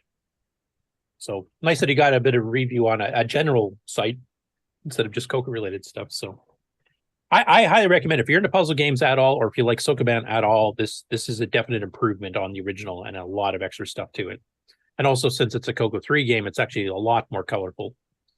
Even features some music and stuff in it too. So I definitely would recommend it. The screen says hi. What?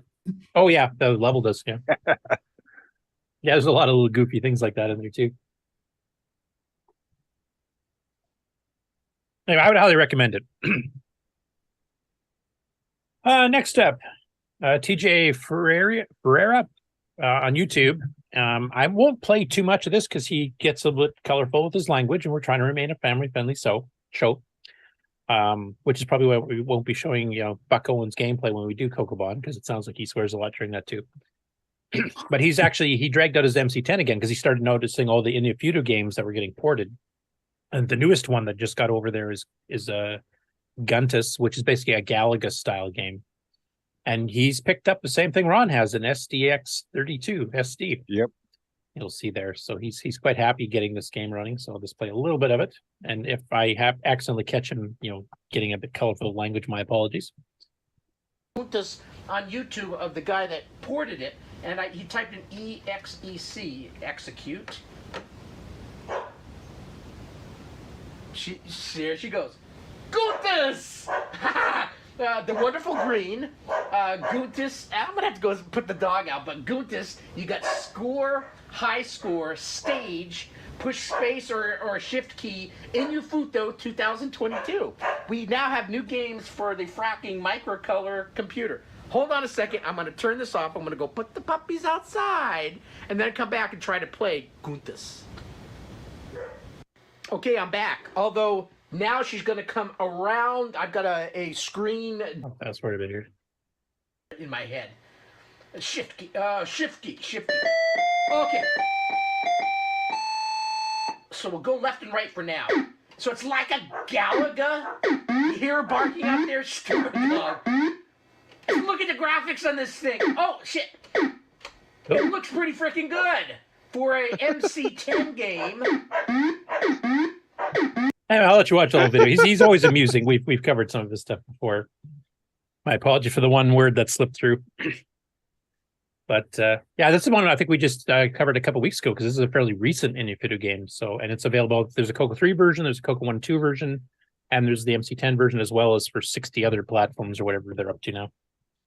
And it's once again, it's great seeing the MC10 getting a lot of games that are a bit of the higher quality than regular basic stuff, because they're using the actual graphics modes instead of just the semi graphics. Though I'm sure Nick will argue that semi graphics is great too, because this new game uses them. But yeah, there's a ton of new stuff coming out. And by the looks of it, Infinito is planning on coming out with games for all these platforms. So For those of you that collect multiple machines, not just CoCo related stuff, there you can even compare it with Sinclairs and Commodores and Ataris and old PC DOS style and Fujitsu's from Japan and all kinds of stuff. So even the ColecoVision. Yeah, ColecoVision's definitely in there. Television too, I think, and Atari 2600.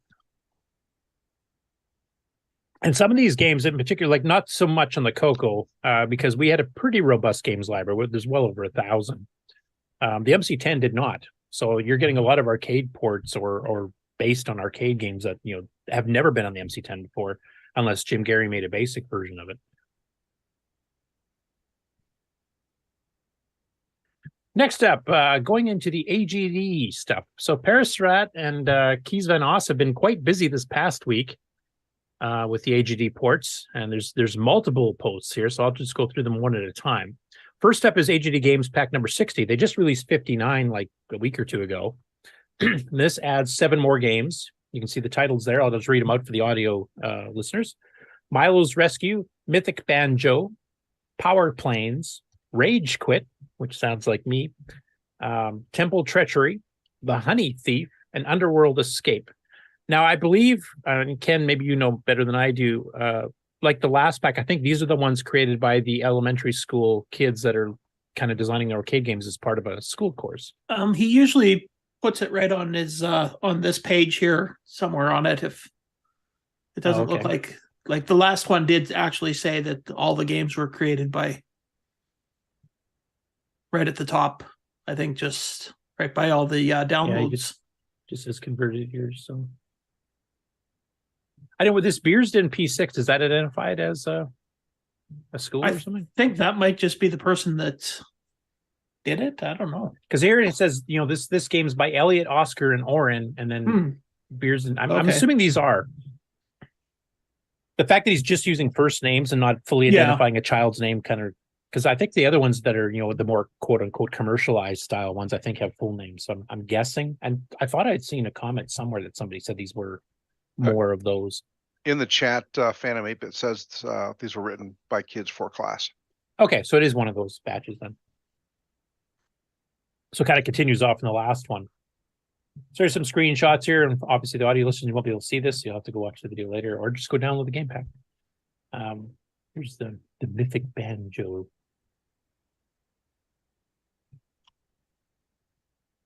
And Honey Thief.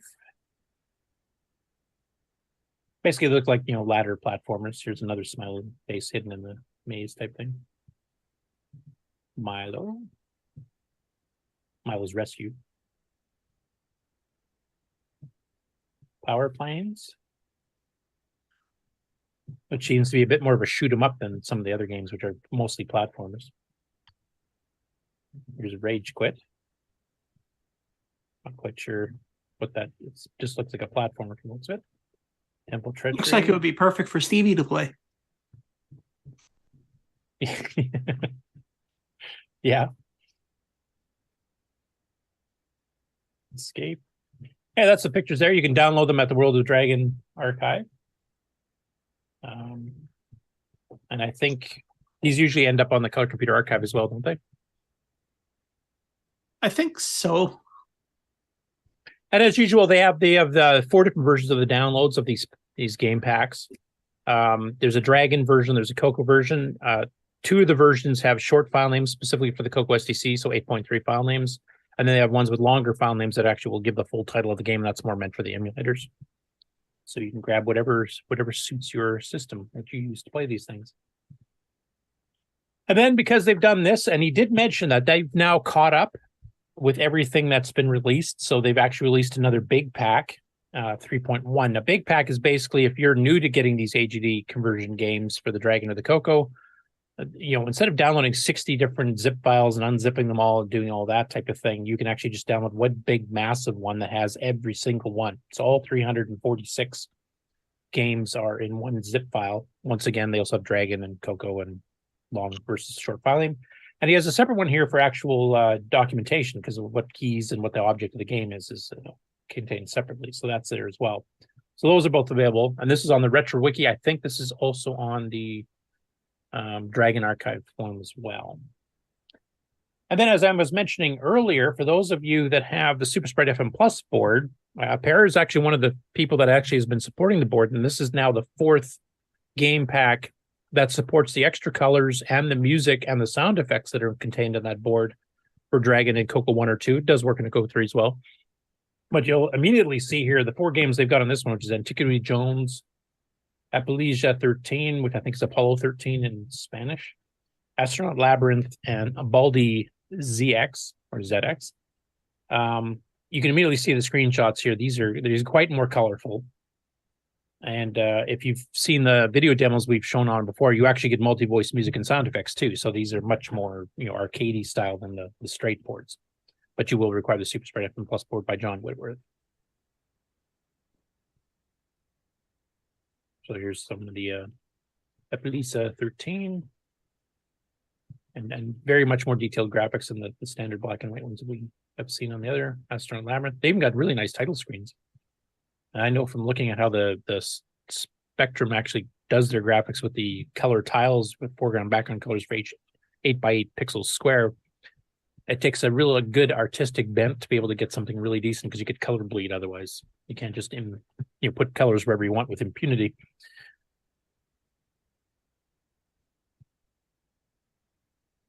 And Baldi ZX. I could say it's dedicated to some of the people on the panel, but I won't. Anyway, it looks really cool. So those of you who've got the Super Sprite from Plus board or want an excuse to get one, that is now the 4th pack. So there's now 16 games that have been ported over to use the Super Sprite board. Now, Para, in the Dragon announcement in the Dragon forum on Facebook, mentioned that the next pack of AGD games for the Super Sprite is in testing already. He's expecting to get it out this next week. So there'll be another 4 games on top of that, beyond the ones we showed today. We'll show them next week if it's released next week. But basically, you'll have 20 games now that support the hardware. And that's one of these things that the various, graphical and sound upgrades kind of need is they need software support, because if you don't have that, it's an interesting thing to fiddle with, but it doesn't really do anything else. You're a programmer type thing. So it's encouraging to see that they're actually supporting the board with, a good chunk of games here, kind of like the CoCo VJ, and hopefully Alan's be able to get some stuff out too. So, but pretty cool. Pretty good looking games there. Next up, Tim Thayer, brother of Paul, who just released CoCoBon, is put up a poll on Facebook, and I'm not sure when the deadline is, but I think it's still ongoing, so go vote. But basically, he's got 4 games in progress that he's already gotten some graphics done and had done for a while, and he wants to basically have the community pick which one of the 4 to complete first. And the 4 options are Craps, The Prize is Right, Ukra, and Card Sharks. I hope I pronounced that third one right. I don't play that card game, so I have no idea. And he's got screenshots, and unfortunately, couldn't post them with the poll. So if you look at our show notes on our Discord, you can get direct link to the Facebook poll where you can actually vote. So far, The Prize is Right is running away with it here with almost 2/3 of all votes already. But he had a separate poster to show screenshots to kind of show what they look like. So here's the Craps game up in the upper left. The Prize is Right in the upper right. Ukra on the lower left, and then Card Sharks on the lower right. Now, I'm just going to take an impromptu poll here just from people watching on the panel. Which one would you prefer to see finished first? The one you couldn't pronounce. How do you pronounce it then? I have no idea, but I just like that you couldn't pronounce it. Mark Bosley has taught me well. Huh? How to mispronounce things. Oh yeah. It's okay, Mark. Go back to sleep. That one card game looks more like a hearts or trump game, right? The lower left one? Yeah. Yeah, I mean, there's even a labeling for Trump. I guess you get to pick your Trump there, and the prompt is kind of showing that as well. I've seen the unpronounceable I'm not familiar with name. that game, so I don't really know. Sorry, go ahead, Rick. I was going to say, I've seen the name before, and even the phrase filthy euchre, however you say it. I have no idea what the game is. I think it is called, I think euchre, like Bob Euchre, but beyond that, I don't know much about it. Yeah. I mean, Card Sharks, I don't really know what that is. Probably based on the old game show. It's basically just a thing of betting on higher or lower cards. Okay. I mean, honestly, out of these here, because I mean, they've done a ton of card games already. They've done poker and a bunch of others. Tim and Paul combined. The top two are the ones that probably interest me the most because there's quite a few card games already out that they've done themselves, plus other people have done. Paul Craps table, quite a few as well. I mean, Craps is kind of to me, you guys can correct me if I'm wrong, but it's kind of a boring game. It's just random dice rolls basically and some betting. But it looks really well presented on here. I mean, it looks quite nice graphically. The Price is Right doesn't look as good graphically, but that's just a more interesting game. I'm assuming it's based on the TV show with Bob Barker and then Drew Carey. But that would just be a more interesting one. I've seen one or two attempts at it before that didn't really play all that well. So it'd be interesting to see how well this works. So far, from the sounds of people on the panel, it sounds like Ukra, or however you pronounce that, is the favorite so far. And any dissenters there that want to see something else? I don't know how to play it, so now I need to know. Well, I used to own a Card Sharks game for my Apple computer back in the day, so. Phantom 8-Bit in the chat is saying you Kerr, so I think I was saying it pretty close. Justin Larson says that as well. Yeah, Euchre is just a card game. I can't remember how to play it, but is it like Schmear or Whist or something then, or what? I honestly can't remember. I just vaguely, in the back of my mind, remember people playing Euchre, and I don't think I ever played it. I was probably too young then. Okay. Yeah, Buck Owens emphasizes the old farts in chat. It's popular here with old farts. Sixy.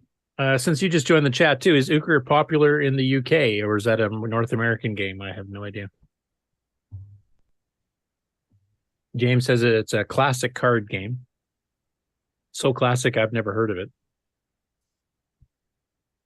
Then you never heard of Card Sharks either, Curtis. So no, I haven't. Ken has though. I have a Canadian representation there. Yeah, that used to be a game show on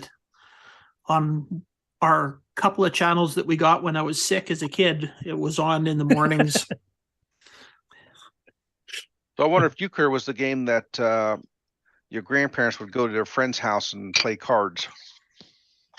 Oh, there's a ton of games that. Euchre is a trick-taking card game commonly played in Australia, Canada, New Zealand, Great Britain, and the US.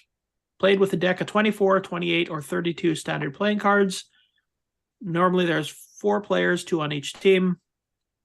There are variations for 2 to 9 players. Wait a sec, you said 32 cards or 52? 32. It's 24, 28, or 32. So you're probably just using high cards, kind of like yeah. That reminds me of Schmear then, which is a German Crazy game. Eights or whatever that one was called. About it's probably very much the same. Yeah, 60 in the chat, who's from the UK, says, I've heard of it, but no idea of the rules. So it doesn't seem to be popular. It's trick taking. So you're probably just playing, trying to take as many high cards or something, kind of like Crazy or whatever that one was. Canasta or game. Because I'm trying to remember the German game my grandparents used to play called Schmear.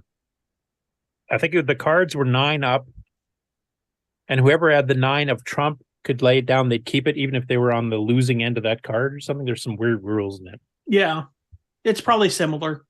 I think there's about 1 million different games that are very similar to that. Pinochle only uses down to 9 in the ace. Okay. I don't know. I've heard of that one, but I don't know anything about it either. Never played. And I didn't play cards much. I suck at cards. There's Hearts, which uses down to 9 plus the 5 of Hearts. 5 of Hearts, and 3 of Spades, right? 3 of Spades. Yeah. That one I do remember. That one I have played. So it's probably very similar to all those types of games. Anyways, Asparagus on the trying to figure out how to play Euchre. He's going to have it done before we figure it out. Well, we don't have to anymore. Marco was just posted a link of how to learn to play it. So that covers everything there. So I'll quickly go to that link and read the whole thing. Courtesy of Bicycle playing cards. Like they have a vested interest. Yeah. Well, I mean, anyway, it's not even close to being the first place one. So unless a lot of you people go vote right away here, it's not going to be the game to work on anyway. So it's kind of a moot point. Anyway, it's good to see Tim getting back into getting another CoCo game out too, and I'm sure Paul will help him a bit with it too. So I think he's got to do the prizes all right because that that will be a snapshot of history, because if you put a CoCo 3 up on the price the thing that you're bidding on 5 years ago compared to today, everybody would overbid. Yeah, but we should do that. We should have a prizes right contest at CoCo Fest or something, like give away a CoCo 2 or something, or as the grand prize or something. That'd be kind of an interesting way to link the two. All right, if you haven't voted already, go on to Facebook in the CoCo group and you can vote on which one you want him to complete first. I'm guessing that he probably will eventually complete them all, so don't feel completely left out if your game's not picked. I think it's more to pick the order that he wants to work on them on. And obviously he's got some of the graphics done for all of them already, so.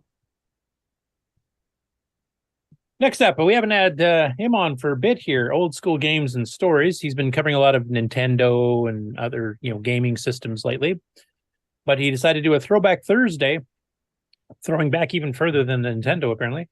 And he does Panic Button. I'm trying to remember, Ken, have we done Panic Button as a game on GameOn? I don't think so. I'd have to see it. Okay. I'll play a little bit of the intro, then I'll skip ahead. I will mention that Panic Button was a third-party release by, I think it's First Star Software. It came out in 83. And then Tandy got the rights to it and put it on cartridge 2 years later in 85. So it's a fairly later CoCo 1-2 release as far as that goes, but it actually had been out for a couple years before. Oh, hey, what's going on? Glad you stopped by to hang out with me for a few minutes today. Well, it's Throwback Thursday again, and boy, do I have a special one for you today. We're going to go away from the Atari again here on Throwback Thursday, because I have finally picked up a game that I've been looking for quite some time. For the Tandy Color Computer. This is one I had as a kid and have been searching for again for quite some time.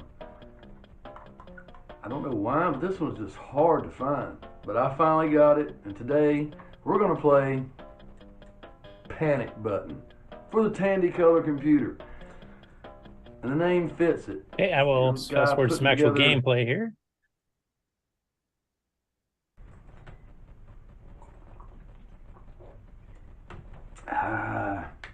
Gonna need it. Okay.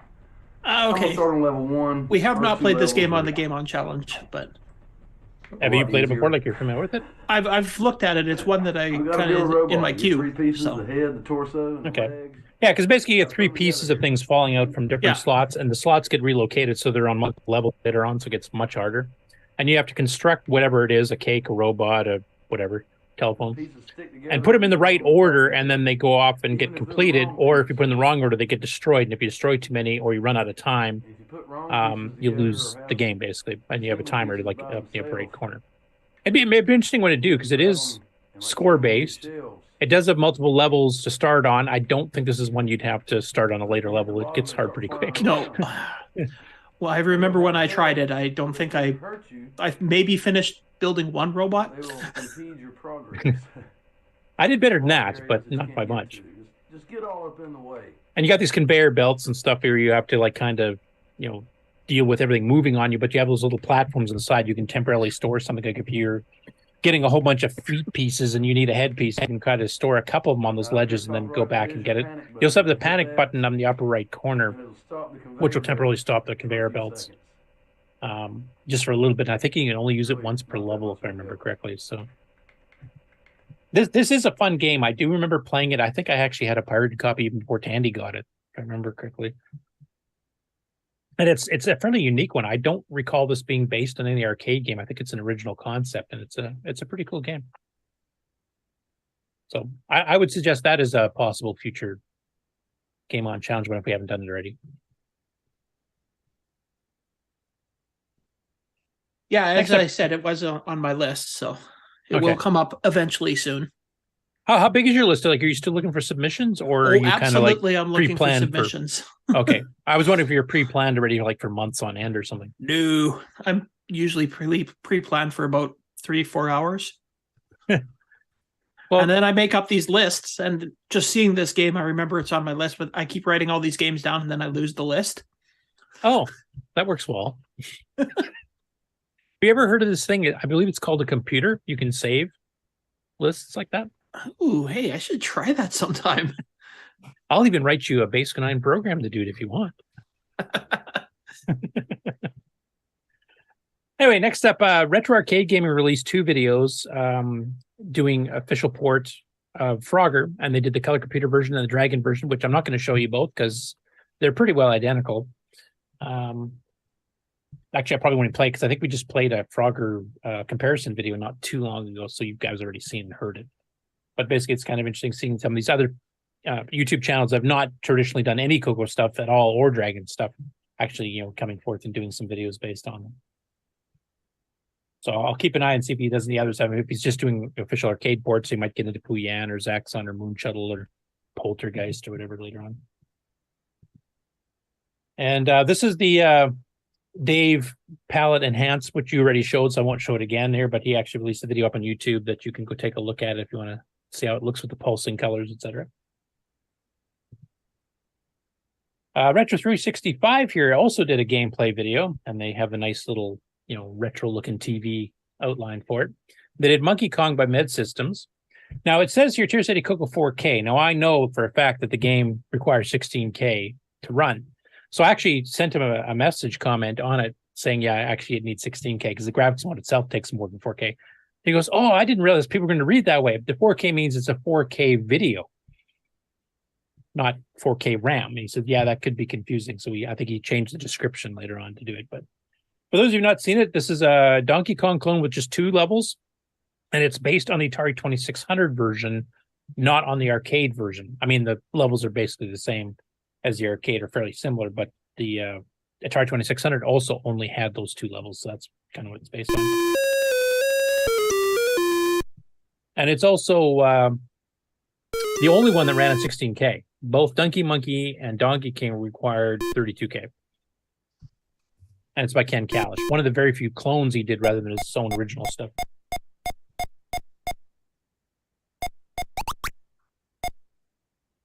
I don't think we've done this one either, have we? No, we haven't. And I like how Mario is just wearing red flannel underwear in this game. Either he's naked and very sunburned. I'm not sure. Farmer's tan or something. Not bad. It's if you had 16K and that's all you had, I mean, it was decent because you did get the first 2 levels of the arcade game fairly faithful to it. I mean, the one thing it's missing besides the other 2 levels is it doesn't have the intermissions. So there's just a little bit of music play, like a few notes of music, but there's no, Donkey Kong falling on his head on the girders or anything like that. So that's about the only disappointing thing. But he had to fit it in 16K. So he's done well with the 4 colors too. Yeah, actually, I mean, Mario looks like Mario. It's not some weirdly, at least he didn't use a pastel thing. Yeah. Okay, and then next up here, and this is the final segment of game-related news, is Jim Gary game releases, and he's got 3 of them this week, and he's got a 4th one that'll be in the regular news that's not a game. So the first one here is called William Tell. No, it's not the song, the famous Lone Ranger theme song, which also has a really good CoCo version. It was one of the first 4-part harmony songs I ever heard on the CoCo. So this is originally a 1984 puzzle game that appeared in the book 1001 Things to Do with Your Tier City, published by Tab Books, originally written by Mark Sausch. I'm not sure if I'm pronouncing that correct. One of the commenters here says, I don't quite understand the game, and I don't either. It looks like it's kind of a version of Guess the Animal or Body Parts or some other games I've seen of this where you kind of guess, or you give clues and then the computer tries to guess the animal. But it makes less sense in here. Like William Tell glasses, but not spectacles. Like I don't even understand exactly what it's getting at here. I don't know if anybody has any experience using this from back in the day when it was published in the book, but it's a bit strange. Maybe if I read the book description of it, it might make more sense, but it does not make as much sense to me. Now, this one here is one from Nick Marentes, I think. And it's got some historical stuff, which is pretty cool. So this is an MC10 conversion of originally what was a pencil and paper game. And Computer Notes Magazine, November 1976. So this is really early. This is before the PET, before the Apple II, before the Tier City Model 1. This is back in the hobbyist when you're getting Altairs, etc. It was released in the magazine. It was called Bulls and Cows. And it's basically Mastermind using numbers. and you're basically guessing, and a bull or a cow is a position, the right number in the right position, or the right number but in the wrong position is basically what it means. And it gives you some clues. But I thought, since Nick tries to build in a mastermind game, and every darn game he does pretty well, that he would appreciate the history of this, for a 1976 version of a mastermind, pure text.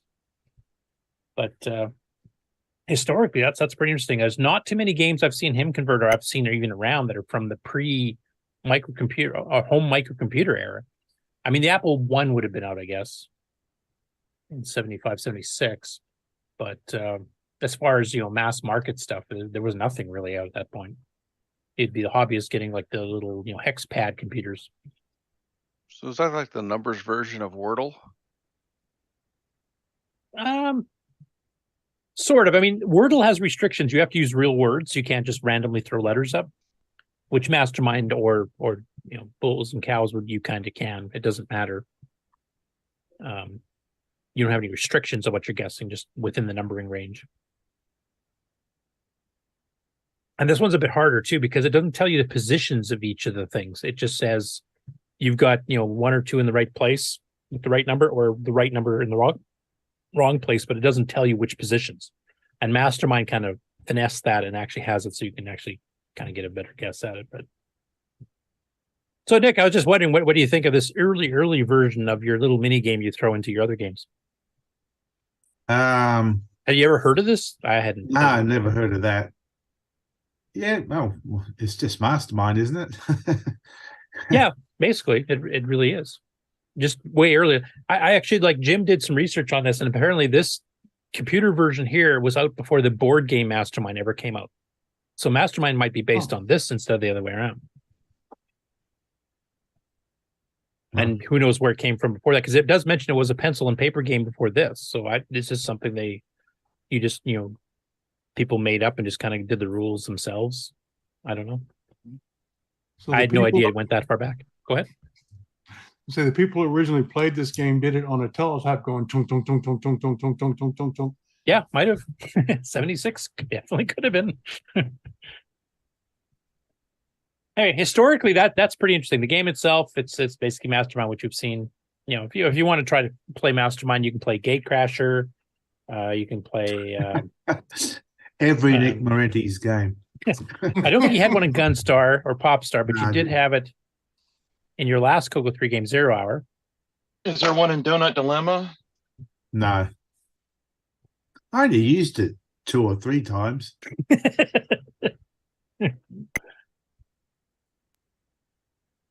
And then the final one here that he converted over is called Stargates, originally by David Healy in 1982.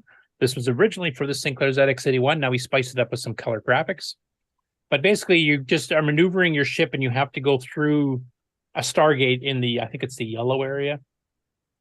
But basically, they just randomly pop up on the screen, so you have to kind of fly through them without hitting the edges. And this one, he specifically showed you, it's a very short listing. It fits on a 4K MC10. You don't even need a memory expansion for this. It's our green area. But you can't hit the red parts.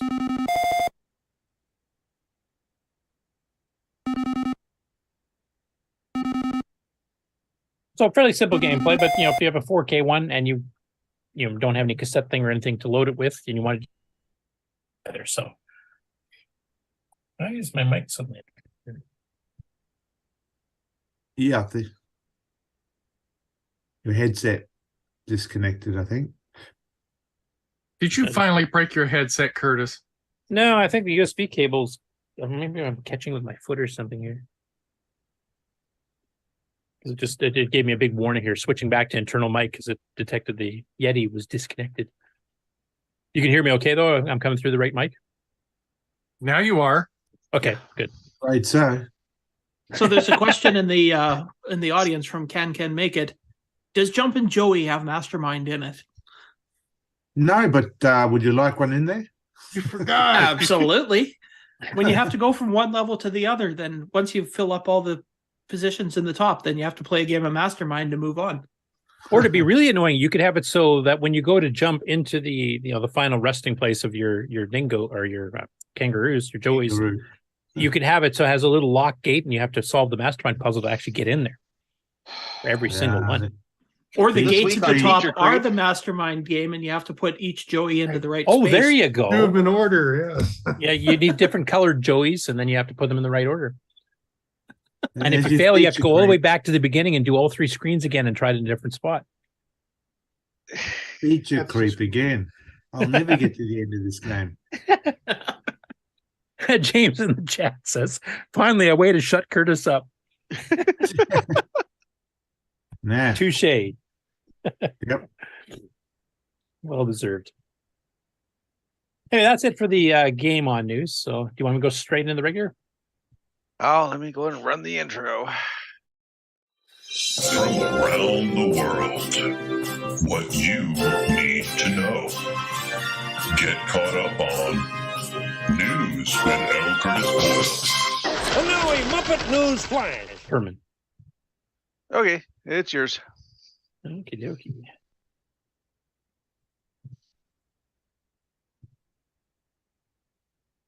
Okay, you guys have seen that? Yep. Okay. So I don't know if Erico's still in the chat here, but if he wants to pipe in on some of these pictures, he can. But basically, Luciano Scharf, who is also at the show, in fact, he introduced him when he was doing the live show. Now, one thing that happened is when we did the first run through, he had pretty good bandwidth and pretty decent quality audio and video. But when he came back later, when it became even more busy, obviously we were having some bandwidth issues. So there wasn't really like clear pictures of some of the stuff we were looking at, and it was pretty fuzzy. I mean, it was understandable audio-wise, even with some hiccups there. But basically what Luciano's done here is he's actually posted a bunch of pictures from the show in nice high res.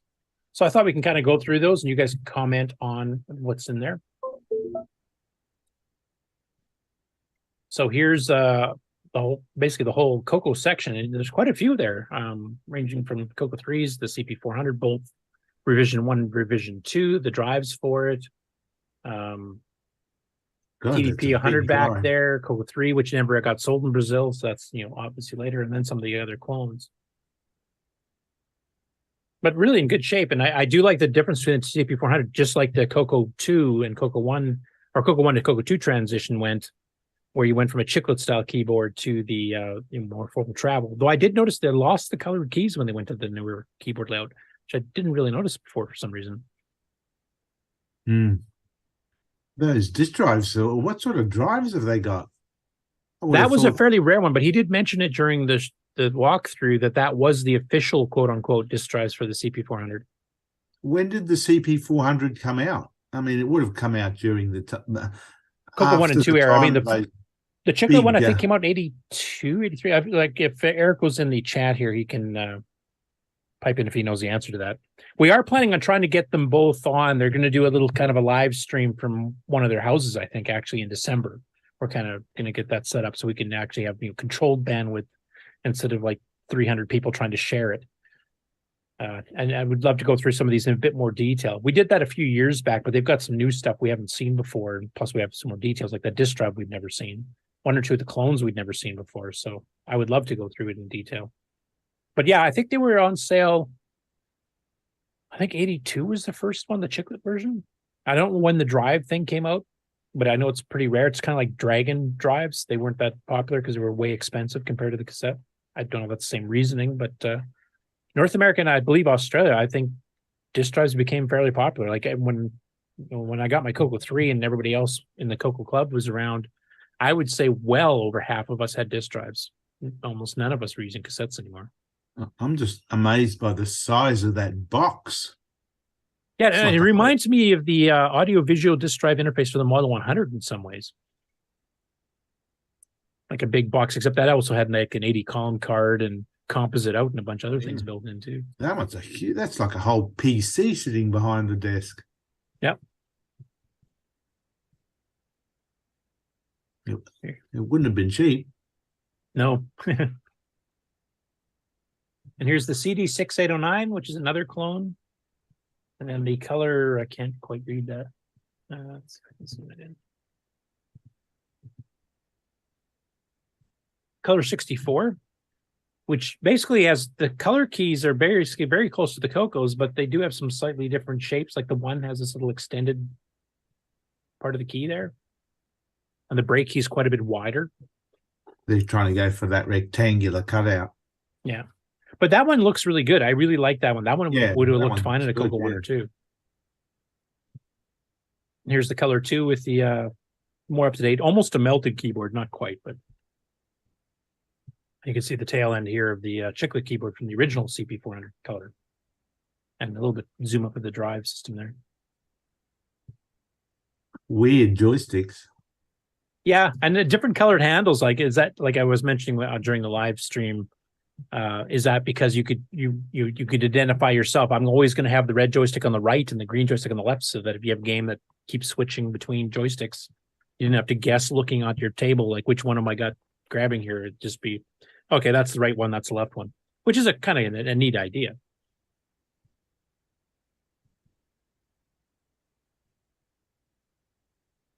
And that artifact coloring was a bit weird too. Yeah, I don't like that. Could be just literally tint settings on the TV, because I do know some people here used to run it with more of a green purple than the red orange. But if you adjusted the tint, you could fix it up in a hurry. But it could be just the way. Like, I don't know, what does Brazil use for power and video signal? Is it PAL or NTSC? Is it? I would have thought NTSC, but a 110 volt or 120 volt versus 2, whatever it is. I think it's different than a lot of the other countries in South America. I think it is NTSC, but it's off, and I think it's 50 hertz. I'd have to look. Oh, okay. I do remember it being a bit different, but I honestly don't remember the details at all. If you find out, Mark, just barge in and let us know. Yeah, I'll do a quick look. I know there's a weird number of countries that have NTSC at 50 hertz, and it's only like 3 or 4 of them. But yeah. And James in the chat is saying big box for full height drives. Yeah, I agree. And I think they're saying that too. Huge.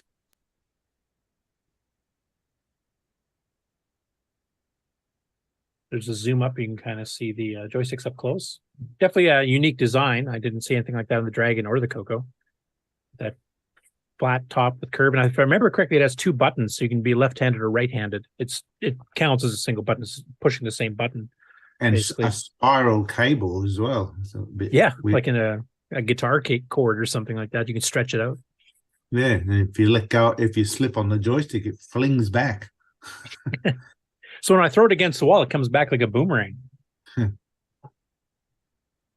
then they're playing Dragonfire, which is actually using the mixed palette. So if that's a 50 hertz, that's got to be a patched one, because the precise timing to switch the video modes multiple times per scan line that Dragonfire uses does not work properly at 50 hertz unless you patch it. PAL-M. So PAL-M is what exactly? That I did a quick search on NTSC, and it said it was used in most Americas except blah blah blah blah blah, and Brazil was in there. I clicked on it and it took me to something that says PAL-M was adopted in 1972 by the government. So it looks like PAL-M is a unique analog TV system, according to Wikipedia, that is 525 lines and 30 frames per second with PAL color encoding system using very nearly the same NTSC subcarrier color frequency, unlike other countries which pair PAL with 625. So that's 50 hertz. Yeah, that's easy for me to say.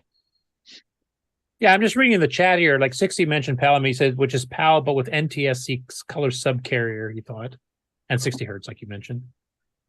60 said the green purple colors are what you get if you present a standard phase color burst rather than the modified version presented in high res mono modes in the NTSC CoCos. Or if there's no color burst, but your telly is still assuming color, I guess. This is way too many video standards. Yeah, the map from the Wikipedia PAL page shows that Brazil and Argentina and one begins with a U, and Bolivia, I think, are Uruguay? all PAL. Uruguay, yeah, and all the rest of them are NTSC. So, except for one of the little French Guyana, I guess, which is CCAM. Yeah. Of course. I remember CCAM being French. Yeah, posted a link to the map there. So. And then here's a nice zoom up of the Color 64, which has that keyboard that I actually quite like. It almost looks like an HGL57 keyboard without the extra keys, like that good of a build quality. And then basically a CoCo 1 case, it looks like, kind of just different color. And some actual, it looks like actual, it doesn't say Tandy or Radio Shack on the top, so I think those are clone joysticks. But man, did they clone that one close? If that is the case, because it's basically looks like the first gen aluminum Black Beauties. Even with the little arrow to point where up is. But I don't see a logo on them. And of course, that's a CoCo 3 with an Ed Snyder keyboard on the left there. That's imported because they didn't sell that in Brazil. There's a better look at the disk drive system. So the disk drive is called the CP450 that goes along with your CP400 color machine. And I imagine those were not cheap. Did it have anything else other than disk drives in it? If you can read, what does Brazil speak? Is their official language Portuguese? They speak a variation of Portuguese. Yes. Unlike the rest of the countries in South America. Yeah, because I like this is as far as it'll zoom here, so I can't quite read that. I see something about 1984 and 1986. So I'm not sure that's when it was sold. Looks like Dragonfire works right, though. Yeah, like I said, they would have had to have patched that for a PAL of any sort because it would definitely not line up probably. And if those are two full-size drives, there's surprisingly little space behind them. By the time you put a power supply in there, that may be just two drives. Yeah, because it looked like full height drives, like somebody was mentioning in the chat, instead of half height. Or they said that there was only one drive in that case on the left. Yeah, the right one looks blank. Yeah, nice little fill plate. Just got a plate. Yeah, yeah, because you'd pay for the one if you wanted the one, and if you're super rich, you'd buy the dual.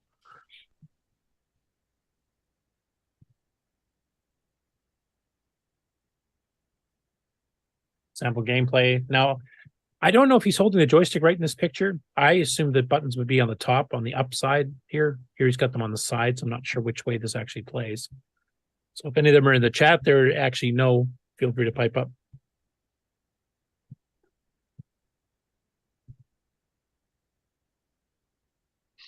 There he's going for the other joystick.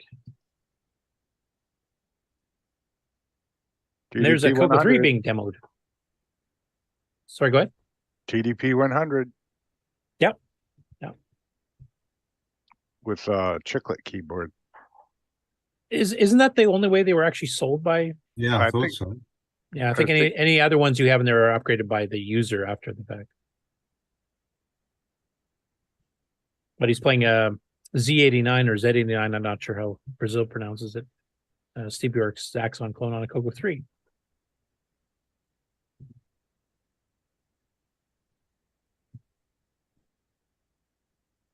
There's some of the CoCo people. There's that. I like the Puyan shirt. Yeah. And there are other ones, I think the actual official t-shirt for the show, Retro SC, because that was actually the name of the show itself. And he's got a staff badge too, so. Unfortunately, they're not labeled as to who's who, so the next time we have Erico or Luciano on, we'll get them to explain who everybody is. And they're playing a Color Computer Classic based on the original Tier City Model 1-3 Outhouse. Still one of my favorites. Yeah, it must be PAL because the artifacting was wrong. Oh, was it? It might just be the screenshot here because it does look orangish or bluish, but it seems to be kind of blown out. That might be the photo too. I'm not sure. Maybe. And here's the TDP, which I don't know if it was officially sold in Brazil. I don't believe it was. Might be imported. But the Macedo 85 is the closest clone. I mean, it's even using the Radio Shack keyboard, the Radio Shack case. The only thing different is a little sticker. I reckon that's a rebadge. Yeah. The badge is the only thing that's changed here. Because it would cost a lot of money to do the plastic remolding.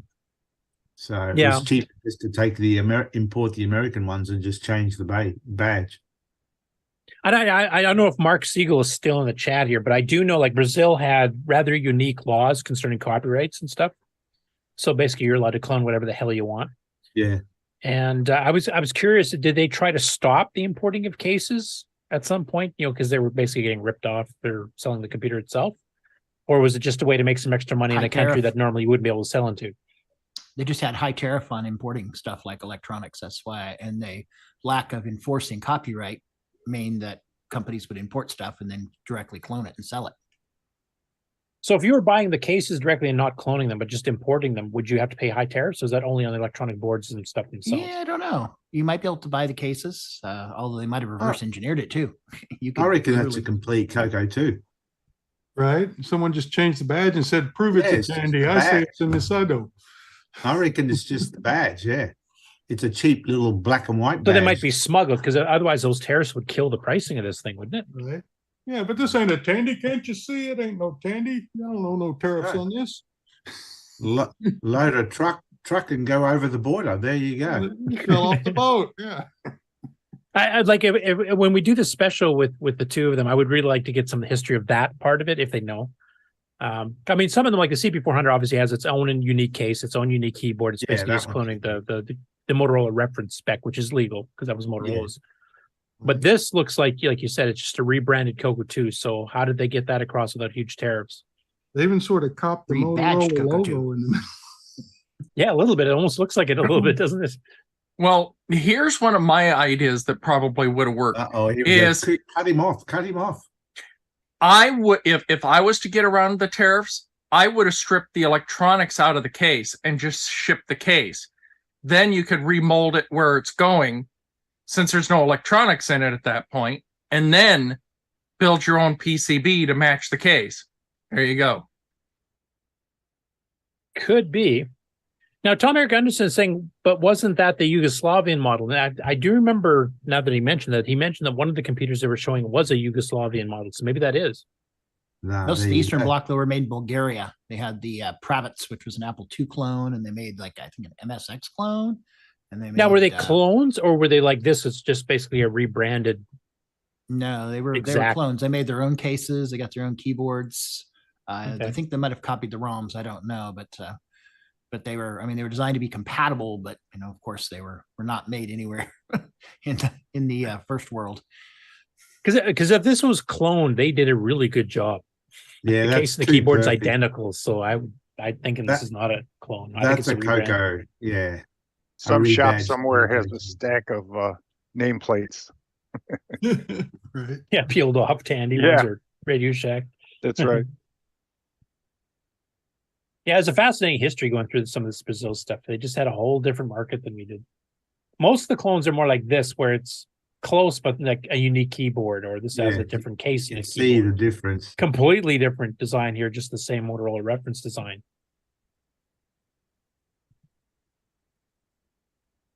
It's a little video of Dragonfire. The CP is probably more of a legal CoCo 2 than the others. Yeah, you can hear the crowd noise, though. I mean, that's why I think we were having problems when he came back on for the second part, because as he mentioned, rather than, the number of people there going down because people went out to eat, more people showed up and everybody stayed. So it was even more people and more busy, and everybody sharing, the same bandwidth. There's that wooden one, which I believe they said was a custom that wasn't sold that way. And I'm trying to remember, what did they say the CPU-E was? The one in the glass case. I think it's someone's FPGA board or something. No, it's not an FPGA. It's someone just made a 6809, a CoCo 2 mainboard. Their own homebrew. Yeah, I mean, I'm looking at the layout. I mean, I can't really see. Let's see if I can zoom. If you could zoom in, yeah. Yeah, it's not an actual CoCo 2. Yeah, it looks quite different. I mean, it does have the ports in the back, like joysticks and serial I/O, but it does look fairly differently laid out. Well, look at all the ROM chips. It says CPU-E. Yeah, power supply. Yeah, and I was going to say he had discussed that on the quick run through he did last week, so you could probably go through and see what he talked about on it. Yeah, well, I'm hoping when we do our follow-up show, probably the beginning of December, by the sounds of it, where it'll be a nice quiet place, and just the two of them will be there with a bunch of their machines. They can kind of go through them in more detail, and we can hear them properly.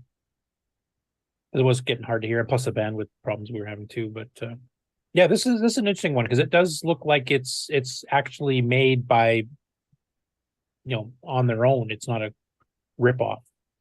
It's a homebrew. Yeah, kind of. Here's the TDP.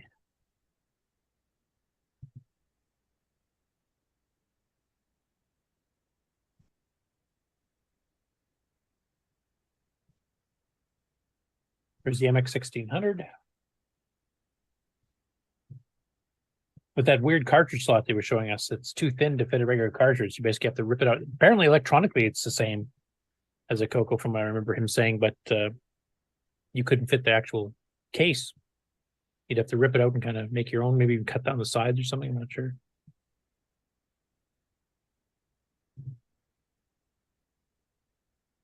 And the CD6809.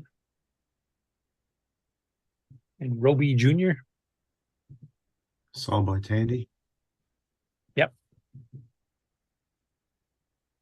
Was this sold by Tandy too? Was that the one they had? No, not that one. They had the Armatron or something, wasn't it? Yeah. I can't remember.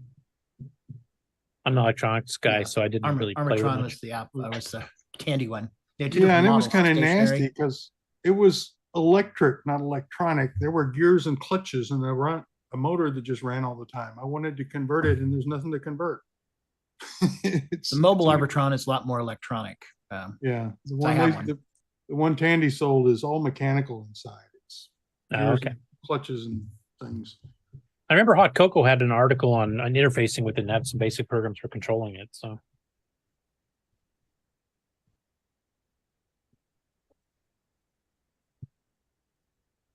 there's Erico and crew. I'm so jealous they have shorts weather. Well, one of them. Well, I'm wearing like bundle up parkas at this point.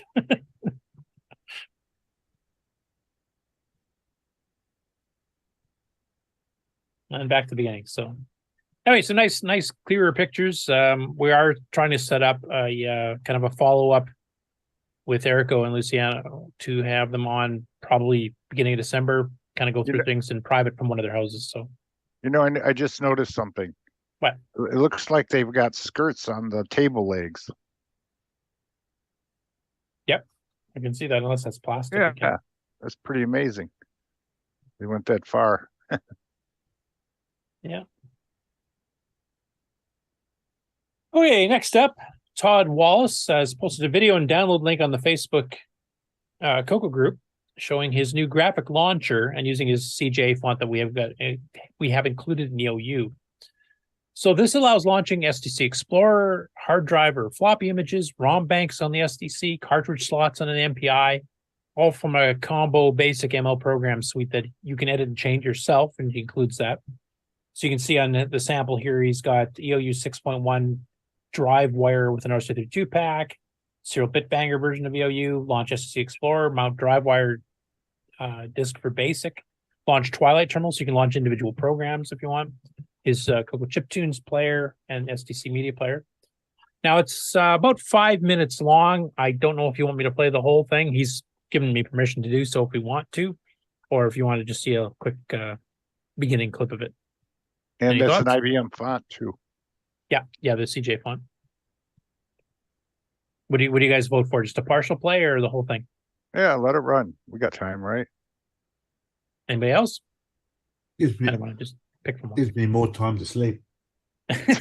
I'm right there with you, Nick. Okay, back to napping.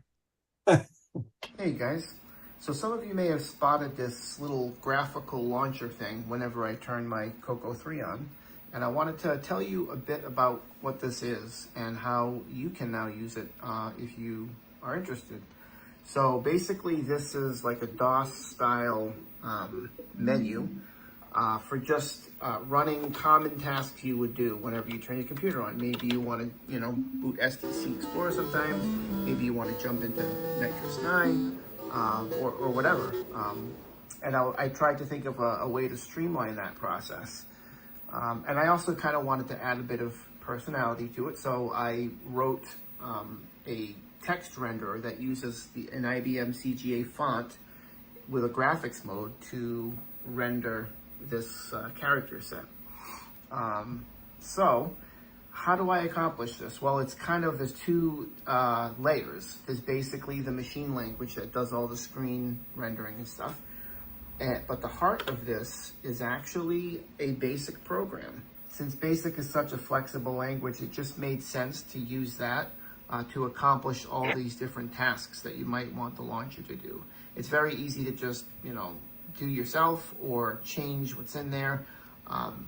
So when you first download this yourself, you would get an empty copy of this main BASIC program, and this is what it looks like here. So you can see right away that this first section here is for defining the labels of the different options in the menus. So these 8 here are just for the main menu.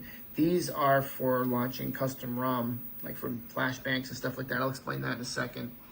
But this is where you would define what that menu looks like. And then later on is where you actually put in the code you want to execute the functions. I kind of put some empty placeholders here so that you kind of know. The way it's set up is, like, if you choose option number 1, it'll jump to line 1000, and then you would put the code there for your option. Same thing with 1100, 1200. Of course, you can go in and change. They're just the go-to statements, so you can change them to use other line numbers if you want. But that's the general idea, is, each option will bring you to a certain line number, and then you can just have BASIC do whatever it needs to do. Really quick, I just loaded back my custom one for my needs that I put together. So once you've set all this up, all you do is run this program. It will automatically load the machine language program to generate the menus, and then transfer control over to that. And then you're into the menu. For the CoCo SDC, there's a way to set it up so that the CoCo SDC will look for a specific BASIC program on your main disk image called autoexec.bas, which is what this is. And that's why this automatically comes up when I turn the CoCo on. It runs this BASIC program. And just so you know, you can't really run the machine language program directly. And if you try, I added a little funny trick in there. Actually, I think it will work now because, oh no, yeah, there you go, see? So it recognized it's not being run through BASIC program and tells you it doesn't work that way. That's kind of a neat The feature last for the things combo I want to programs. explain about the launcher are these 2 sub-menus on the bottom. The first one is to boot ROM banks.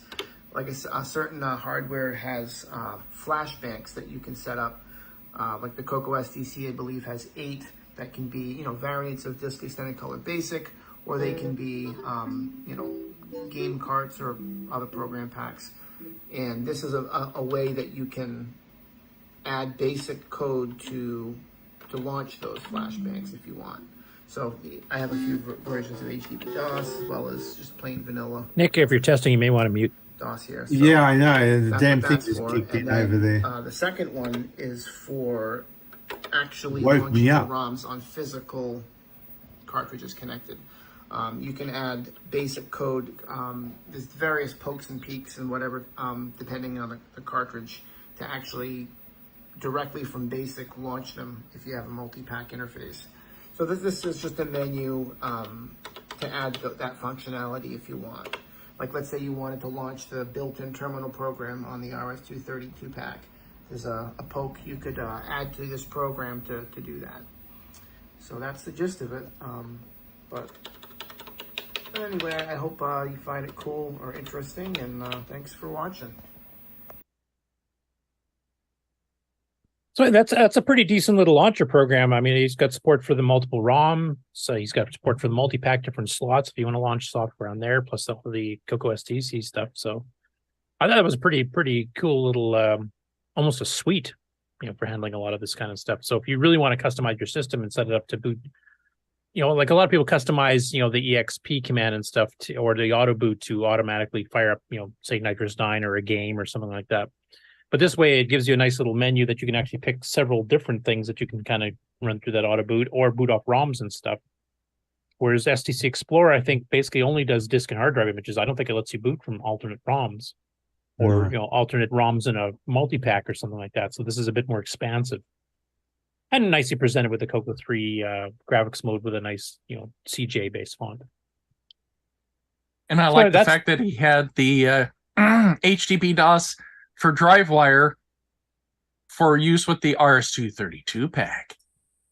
I knew you'd notice that, David. I did notice he no longer has the Dragon DOS, which I think is one of the default ones in the SDC too. So apparently he doesn't have a Dragon to test it on. Hey, Rach, you can, the video is actually on Facebook as the announcement, but if you want to download it, you can just go to his Dragon Bytes on GitHub, and he's got the actual source code there, and even including the assembly source, and you can just go download it and have at it. Sorry, go ahead, Dave. No, I was going to say, I think Ed was the only one that had the Dragon DOS for the SDC on his. I don't think anybody else currently has that image, because I don't think it's a default part of Darren's collection of pre-programmed stuff when you write it to the SDC. Oh, okay, yeah. So you think Frank's maybe doesn't have the Dragon DOS? I can't confirm that because I haven't asked him, but yeah, the older SDCs I have do not have the Dragon DOS on it. So okay, I put it on mine for my Dragon. But you had to put it on. It wasn't there already. Yeah. Yep. Okay. Well, Frank, if you're still in the chat there, if you want to just let us know if that is built in, because I do know you do a fair bit of selling to the European side of the pond there. So I don't know if you include that as one of the default ROM images there, or if that's something you just have to add in yourself as well.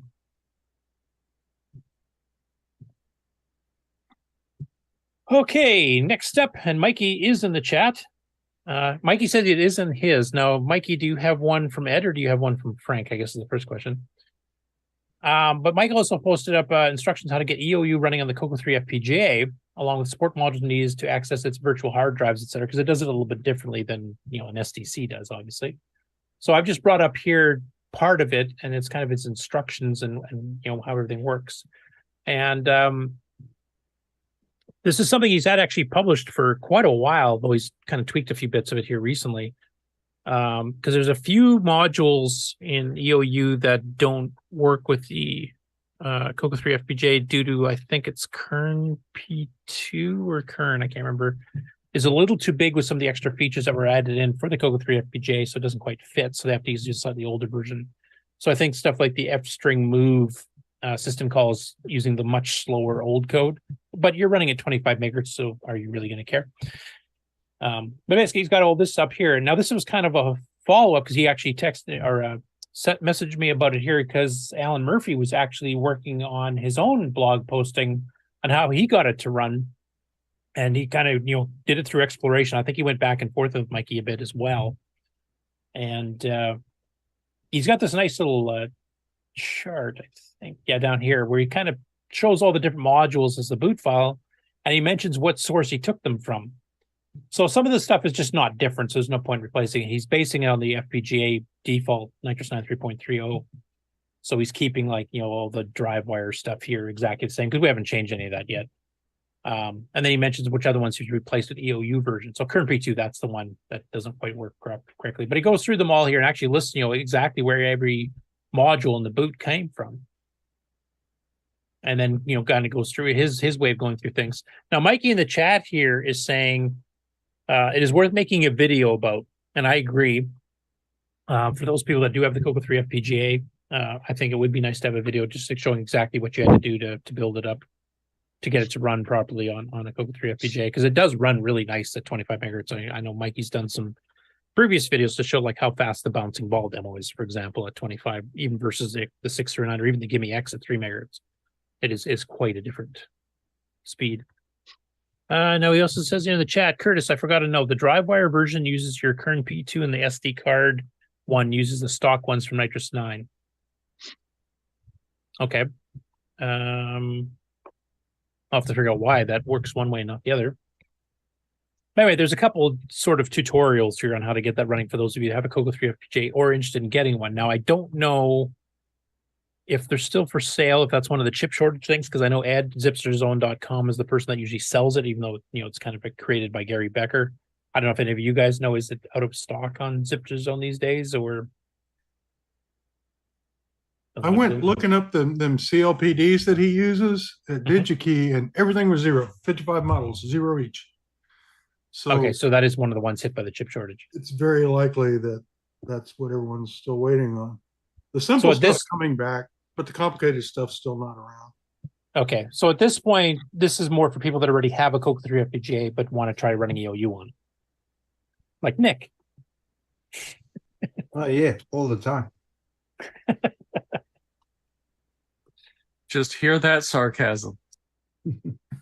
Nick, sarcastic? Never.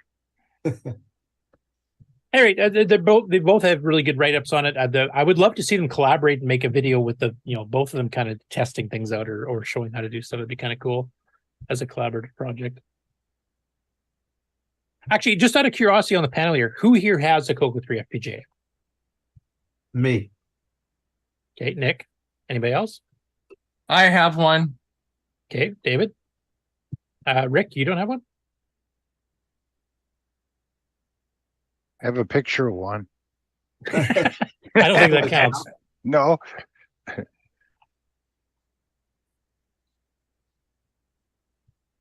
So just two, eh?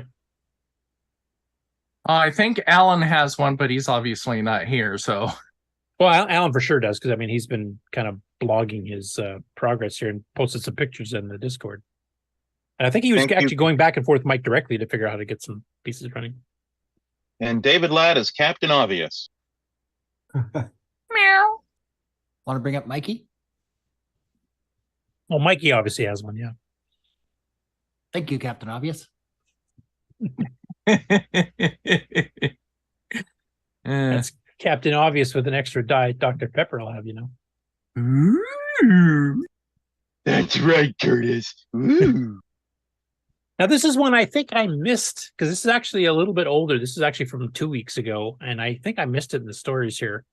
And I'm not sure who this is, so if anybody here knows, or anybody in the chat knows, please let me know who this is. But it's under the name of G4IA on Twitch, I believe it is. And they've got ringtones with a CoCo theme that you can get. There's Temple of Rom and the Double Back. So it's two popular games, and there's like mentions here on the screen, like the Temple of Rom has single beep, multi beep, shoot in the intro song, Double Back has the intro song, and boop as he calls it. But these are basically free from itch.io ringtones that you can do in your phone. It works with iOS and Android, so it doesn't really matter which type of a smartphone you have. But you can actually change your ringtones to be based on some classic CoCo games, which is kind of a cool idea.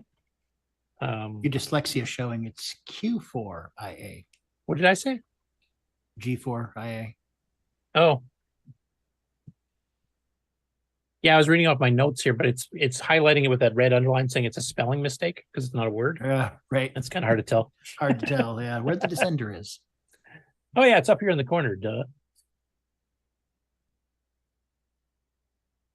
Anyway, he's also got a web link on here, too, and if you want the direct link to the CoCo Tones here, you can get that on the Discord, the notes for the news for this week. But he's actually got his own webpage too, which I'm sure he's got some other stuff on there too. I'm like taking a close look. But that's kind of a neat idea. I was curious, is there any other classic CoCo games with some decent sound or music effects that you think would make good sets of ringtones? I think Daggerath would be awesome. Sound effects of all the monsters, that's what it should ring, you know.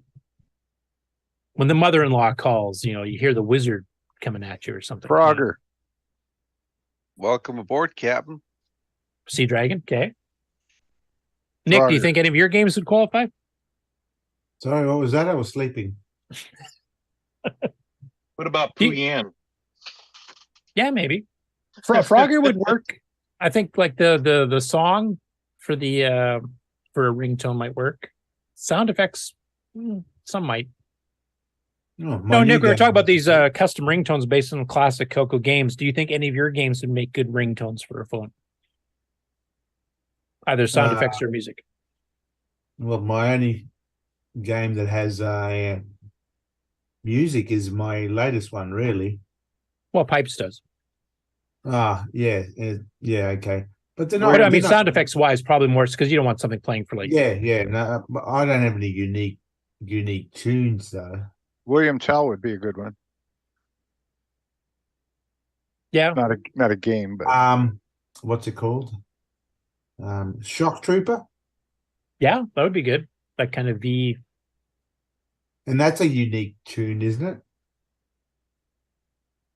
Yeah, even some of the sound effects there, like when you're shooting your weapon and you're holding down the button there, you get that kind of effect.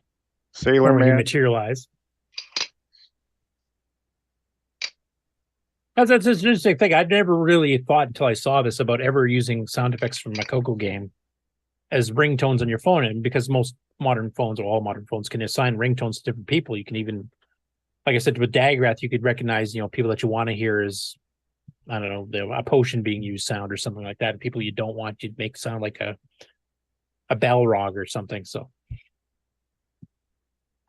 Get off my lawn.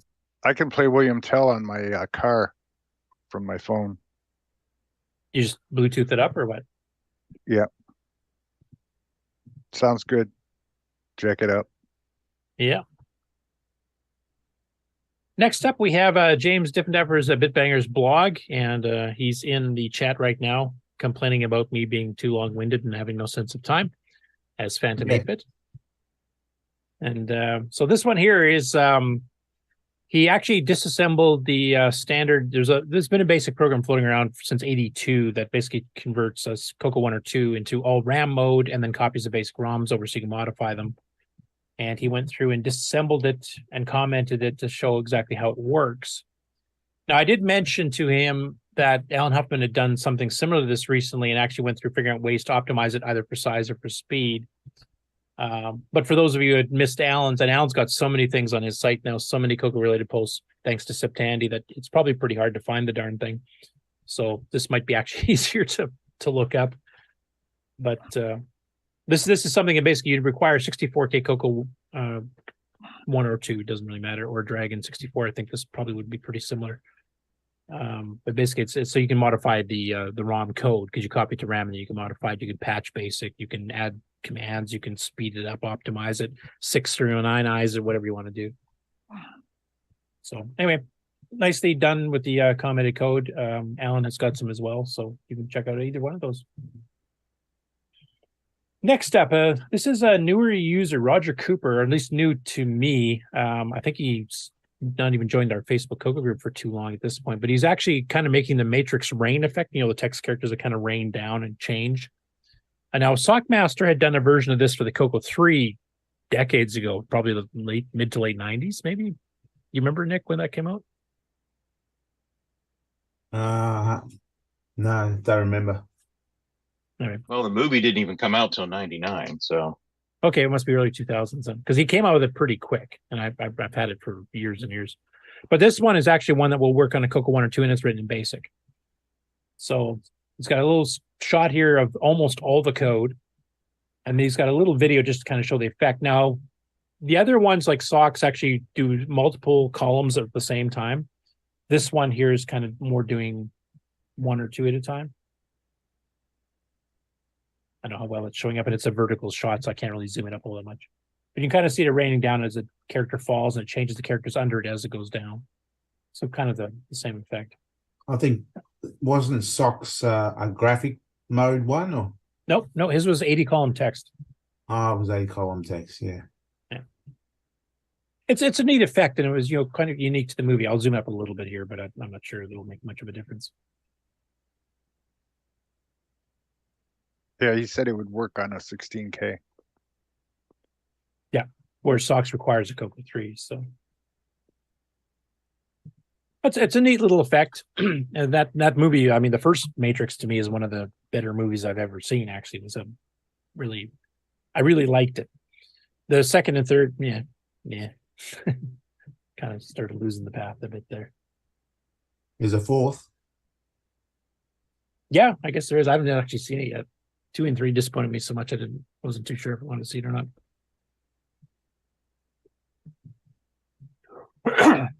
Okay, next up, Steve Norton, who's also, I think, a more recent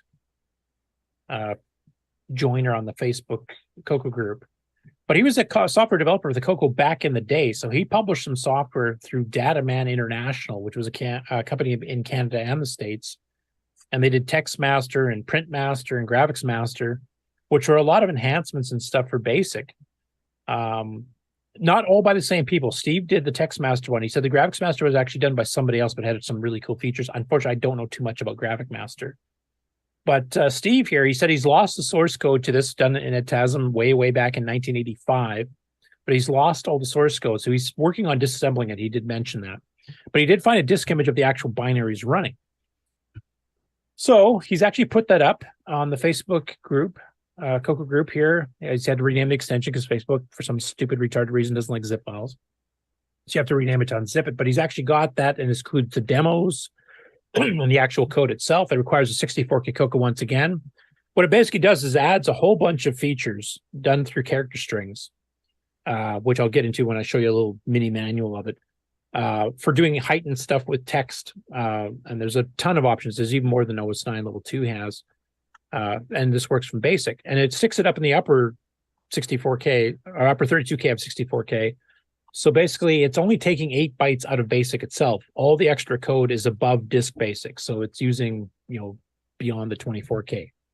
So you're getting a lot of functionality without taking space away from your basic programs. So you can go and download that. You can try the demo. You can write your own games and stuff in it. And I hope it gets the source code done because that would be pretty cool to have as well. But I thought I'd show you here. So here's the quick docs that he put up as a companion piece to it. He's released it to the public domain as of 2016.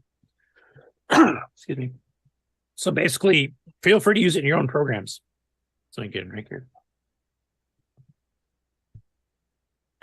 But he's got support for 32, 36, 42, 51, 64, and 85 characters per line, so differing with fonts. He supports the bell command for beeping on a control G. Destructive backspace. This runs on P mode 4, by the way. He's got inverse on and off. He's got a proportional mode, so your characters will shrink depending on how many pixels are actually used horizontally. So like a small I takes less space than a small M, for example. Clear screens are standard CLS, character turn standard. Cursor up, down, left, right. Though he does warn you, left does not work in proportional mode. Home cursor, which basically puts the cursor at the top of the screen without clearing it. He's got both bottom and top screen scroll protection. So you can actually make a window in the middle or just the top or just the bottom. And if you do a CLS or any of the other printing commands, it won't destroy that part. So you can keep like a header or a footer or both while you're printing. Invert the screen as a whole as opposed to inverse characters. Printer echo on or off, which means anything you type or list will go automatically to your printer. I don't think I'd use that too often. Underlining on and off, smooth scrolling on or off, overtype, or type through, or whatever you want to call it, where you don't destroy the graphics underneath. Ken actually showed this during our EOU demo, because that's one of the features in OS 9 Nitrous 9 as well. Superscript and subscript. So basically it shifts the text line up half a line or down half a line. So you can shift it off if you have to do something like, exponents or something like that. Key click on and off. Custom keyboard on and off, so you can actually change some of the functions of the keys themselves. Upside down text, which is kind of interesting. And then he's actually patched some of the actual commands so they work on the PMO4 screen. So set, point, and CLS will now all work on this graphic text mode. Set has been changed because now the vertical resolution, because there's smaller characters to fit more on the screen, actually allows you up to 48 rows of text. Or 48 rows of pixels instead of the 32 that's normal, because the characters are a bit shorter. Point will return the point based on that new coordinates as well.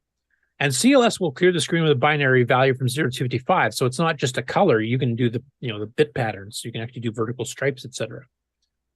And then he does some other minor things here. He's got keyboard repeats. If you hold the key down, it keeps repeating the key. Keystroke click. So every time you tap a key, it clicks at you. You get the bell sound if you get an error message, like syntax error, it'll beep at you to say it was an error. Replace the OK prompt with ready, which just kind of reminds you that you're not running under something else.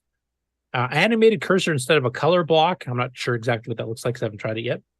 Full-length error messages. So, most of us know an SN error is a syntax error, but there are some others that don't show up that often. You probably don't remember when you have to look them up to see what the heck they're talking about. This will actually print the full text, like syntax error, type mismatch error, etc. And then it gives him some technical details of where the fonts are stored, how many characters are in the fonts, the cursors themselves. It's a pretty decent package. This was a commercial product back in 85, 86. I did find some ads for it. In fact, I think I have one here. Yeah. So this is Data Man International. So those of you who were getting Rainbow in the 85, 86 time frame probably remember this. This was a fairly decent full page ad. And you can see they're mentioning Text Master here too. And they mention it's, it's usable with Print Master, which is an older program. They aren't emphasizing this particular ad. They also did some hardware stuff like a double-sided prototyping board here too, which is kind of interesting. And Graphic Master, not done by the same person, but sold from the same company, added 30 new basic commands, more versatile and operate up to 60 times faster than Extended Basic. So that looks like a pretty decent package too. It supported up to 32 software sprites, dual page flipping, vertical scrolling, polygon, and die. I'm not sure what that is. Are just the few features, and a 60-page manual is included. So if anybody finds that in their disc collection somewhere, I'd love to see that too and see exactly what's in it. And it sounded like these all work together, so you could combine them if you wanted to get all the extra text commands, but you also wanted all the extra graphics commands. It sounds like you could use them in conjunction, so that would be really cool as well. Did any of you ever have any of these Graphic Master, Text Master, or Print Master back in the day? This is not a set of programs I ever saw back in the day. No, never seen it. Yeah, I'm kind of curious. And if anybody wants to, any of you basic programmers out there, other than the chat, in the viewer land, listening land, or on the panel, want to try the text one, it looks like it's got some pretty cool stuff in there too. So, I mean, you can definitely make a decent adventure game with some of the scroll protection and stuff. Anyway, big thanks to Steve for releasing that, basically legally free for anybody who wants to try it. Next up, we have Curtis Schuler. Now, this he's talking about a BBS system he wrote for the CoCo 3 in the late 80s to early 90s. And he actually had it advertised, a couple of the ones that were running at the time at $300 or $1,200 baud, and he actually gave, parts of the phone number. These are published in Rainbow. Rainbow used to have a BBS listing. You could submit your BBSs too. But he mentioned they actually did a fair bit more to it than the original listing showed, because he eventually got it running with ANSI color text, X modem, Y modem, and Z modem downloads, simple online ASCII games with built-in word wrap. He rewrote the serial port driver so that the bitbanger could do up to 9600 baud, though it would occasionally glitch, and that's really pushing it. Ran on support with RAM disks for 512.8 CoCo 3. He also supported hard drives back at that time, which, unless it was OS 9, that was fairly rare. Maybe if you had a Canton or something, maybe. And he mentioned that his BBS eventually ended up with a 512K CoCo 3 with a RAM drive and a 30 meg Seagate hard drive. So that is one I've never logged on to it, but it sounds pretty advanced for the time. I don't know if anybody here ever encountered the two that he had running at the time. Fox Communications was one and Dreamweaver was the other. But I'd like to see the actual program, because that's pretty advanced from what I remember. Like mine, I think ran at 1200 baud net online games, but I didn't support X, Y, and Z modem. I think I had X modem and a little bit of ANSI, and that was about it. This was a cool one. Ron Rogers posted a screenshot, and you can see at the bottom here, of a program that he wrote for his CoCo back in 1987 when he and his wife were expecting their first child. It is a program to monitor contractions to see when might be a good time to head to the hospital. He made it very simple for his wife to operate. Basically, it's a joystick-controlled logging of statistics, I guess. And she would click it once when the contraction started, and then click it again when the contraction ended. And it would kind of keep track of the stats. Are the contractions getting closer together? Are they lasting longer, et cetera? And then it would kind of guesstimate, when you should head to the hospital instead of, giving birth in your car type thing. So, and he's got a little bit of a description here on the Facebook post as well in the CoCo group, saying basically, I can't believe she really cooperated with this madness. So I thought that was pretty cool. And this is the first time I've ever seen a contraction measuring tool on the CoCo. Has anybody else done anything anywhere similar to this for those of you that have kids? I did one on a PC2 pocket calculator. Oh, okay. That might be good for counting my contractions when I listen to David Ladd. Really? Oh, that's a vomit, though. Is David not on here to respond to that? I know, no response. He's asleep. Oh, he might have left, actually. I don't see him on These here. people that fall asleep. We'll have to get fake David Ladd alias CoCo Man. There it is. Really?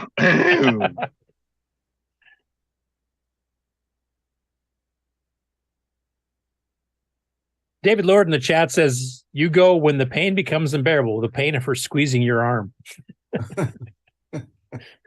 James says he had a very tolerant wife.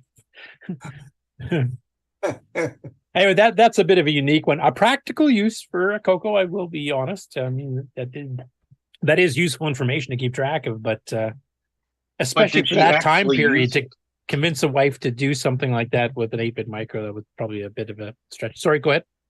But did she actually use it? Yeah. As he says, I can't believe she really cooperated with this madness. So she did use it. Wow. I don't know how accurate to real life situation it was, but actually maybe he mentioned the comments here. Let's see.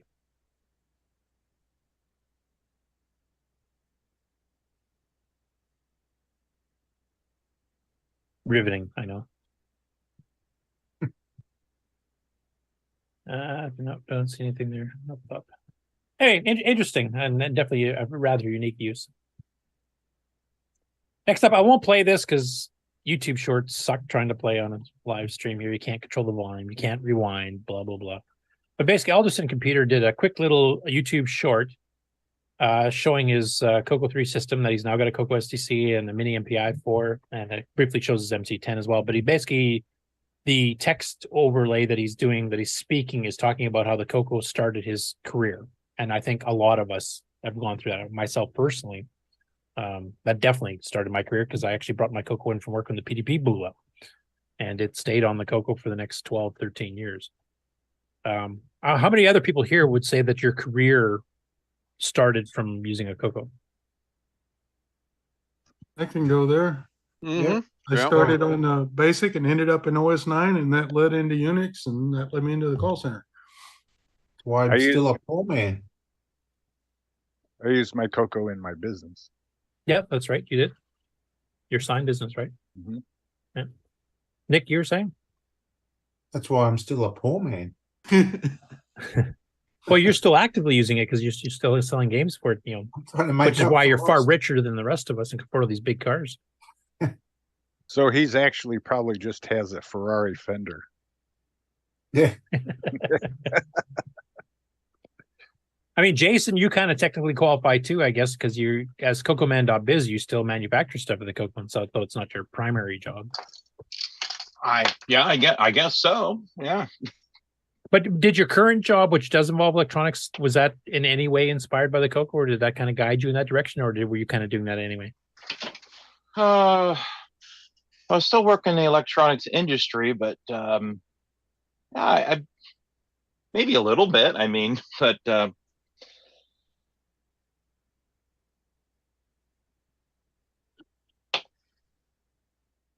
okay. Mark, obviously, you came into the CoCo later, so you'd never be an Apple II in your case, but yeah, same thing. I mean, I knew when I got out of high school I was going to do something with computers, and so I went and took programming classes in community college, and then eventually got into doing desktop support, and then I actually did some COBOL programming, and now I do programming embedded systems. Okay, and I don't know if Ken Waters is still there or still awake. Obviously, you're doing some YouTube stuff based on the fact that you had a CoCo. But did that lead you, like you kind of had a variety of jobs, and I don't remember how many of those would have been computer related. I've used computers a lot in my jobs, but none of them have ever been computer related. Okay. Anyway, like I said, I think a fair number of the CoCo community that's still active today definitely would say that the CoCo was an influence or even a direct line to what they're doing now, myself included.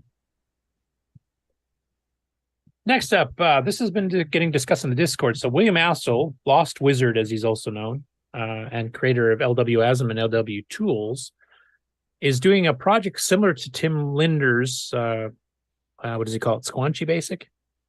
So Tim's doing one to try to give you as much memory free in a basic. And what William's trying to do is trying to improve the basic and not so much worrying about the backwards compatibility of, if you want to jump into ROM routines and stuff here. But basically, he's planning on some pretty big improvements, and he's doing a CoCo 1.2 version and a CoCo 3.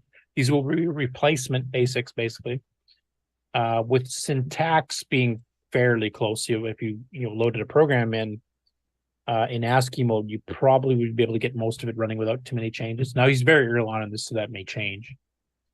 But he's looking to have people help test some of this stuff here, and he's just started on it the last week or two, so don't expect too much in the current version, but you can go get it from his Mercurial site.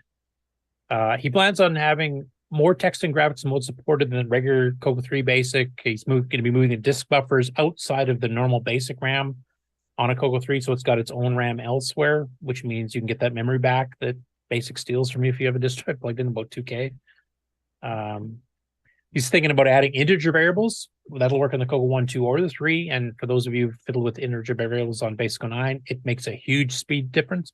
Plus, it saves you RAM because the variables are a lot smaller. So this is currently what he's got up there. You can see, like, literally this has been done from 9 days ago, 2 days ago, 37 hours ago.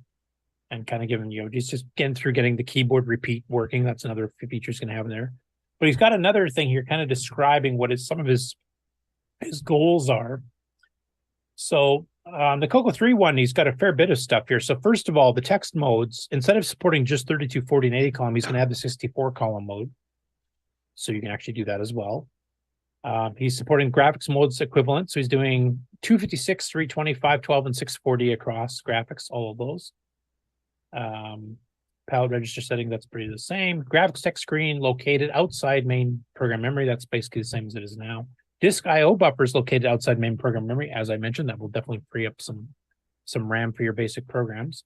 Separate heaps for strings, scalars, arrays, and program text not limited to the 64K space on this that's viewable by the CPU. So he's going to move some of that stuff outside too, also freeing up some RAM.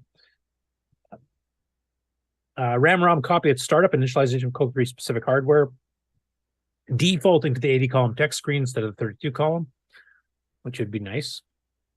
6309 support. We have talked to him about that. He might do that as a later one. He wants to do just the original 6809 one first, but he is thinking about doing a 609 version later.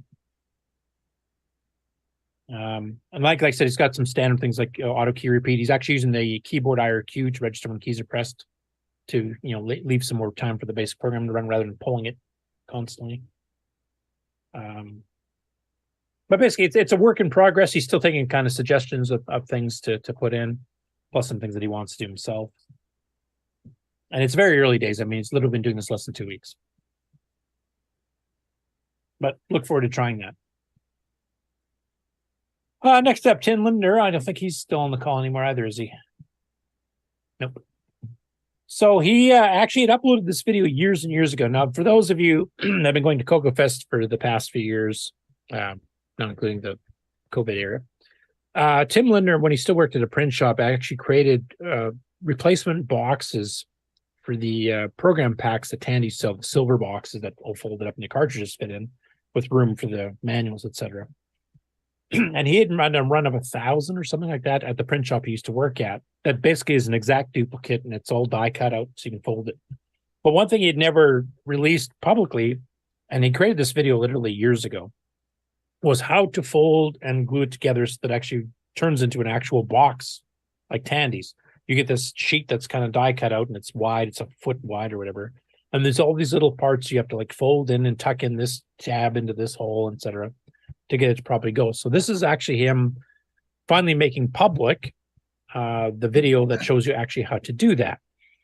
And he still sells these, and he's got a description in the YouTube here if you want to order some of them. And I think he's still got hundreds of them left. So these are actual, pretty well exact duplicates of the original Tandy ones. So if you have picked up at a flea market or your own versions of these boxes are heavily damaged or ripped or torn, and you want to get them into a nice, clean, pristine box again, you can get these, and it's basically looks pretty well exactly the same as the Tandy ones.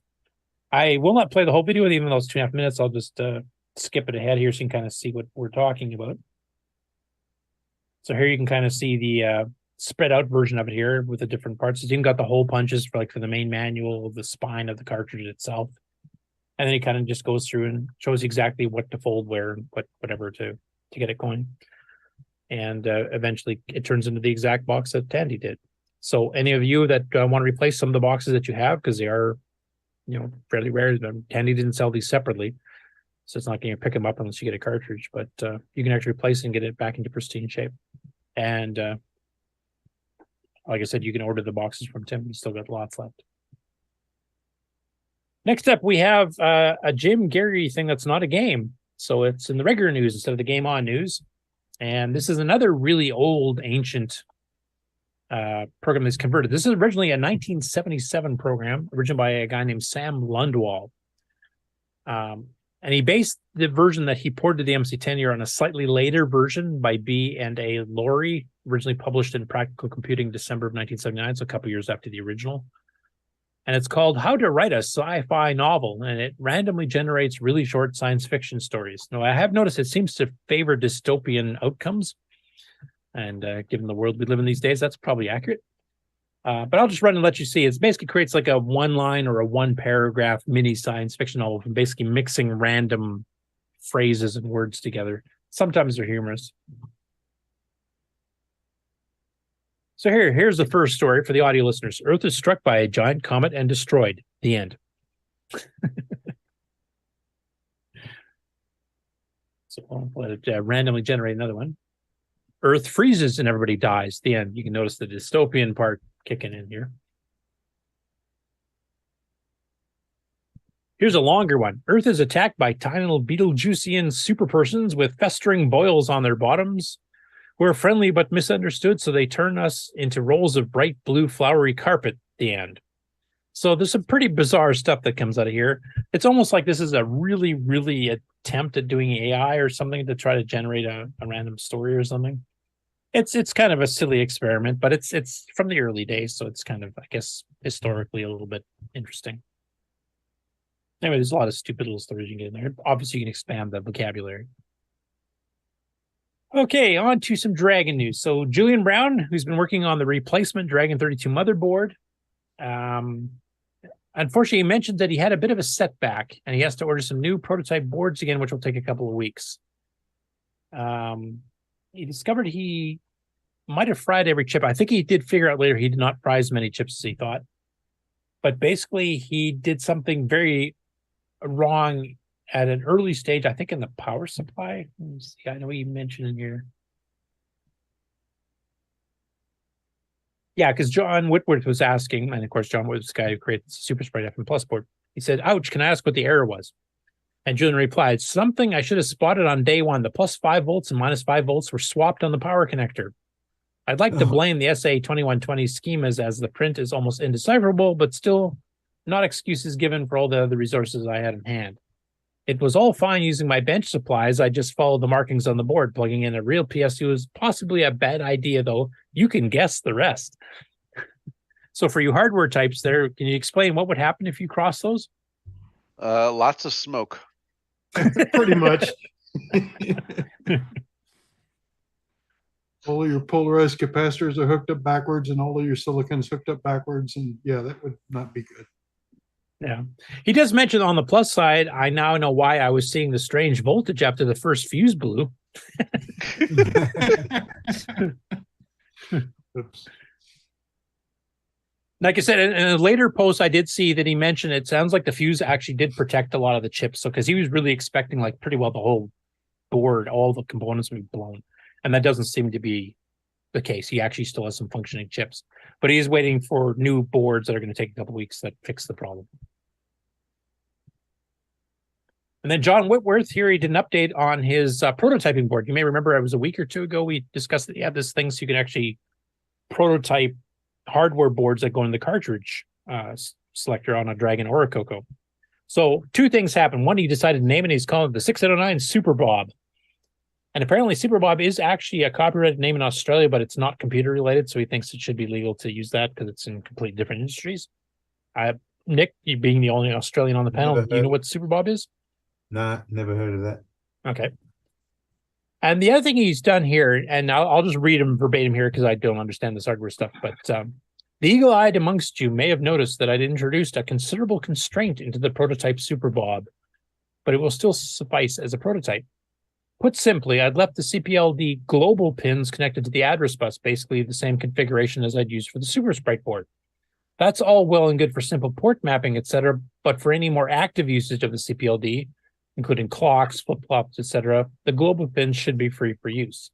Anyway, another good few hours of rerouting, and these pins are now freed up and available for use.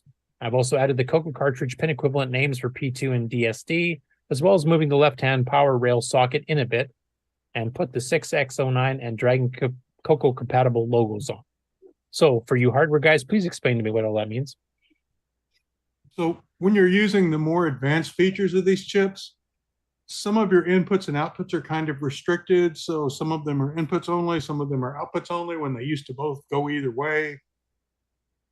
You may want to, store. So like when you have a flip-flop, there are pins that may not be connected to anything that still need to be there to store the intermediate results of your flip-flop, things like that. So you can't just tie up all the pins, connecting them to address buses, and then they're just stuck there. So leaving them free. You can always hook them in later, but since they're not committed, you can use them for these other functions as well. So that's a definite improvement. Okay.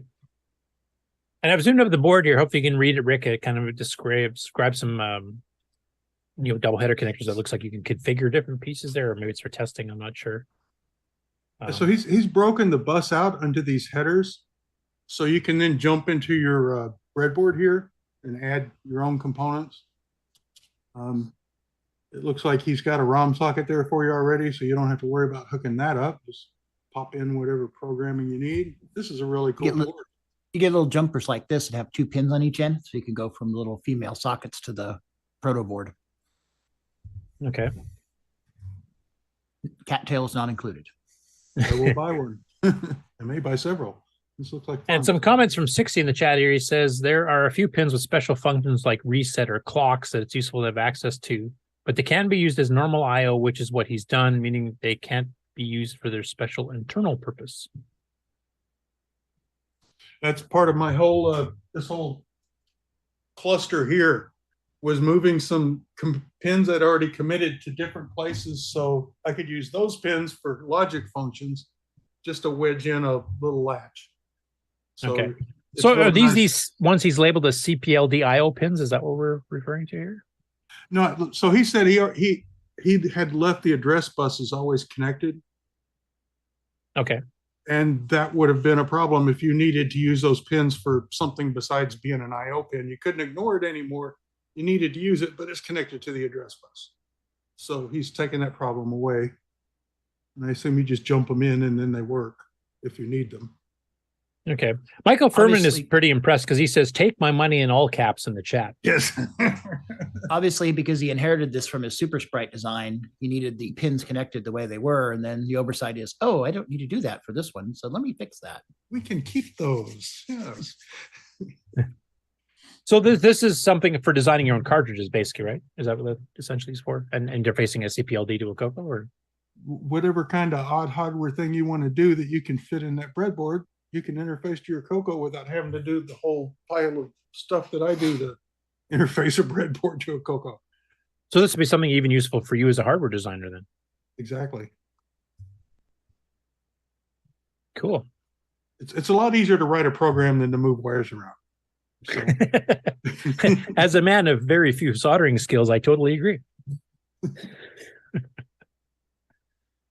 Yes, anyway, we're looking forward to this. I mean, John's doing this while he's getting leukemia treatment. So that's pretty impressive in and of itself here. But the fact that he's actually coming out with stuff that is really useful to the hardware designing community.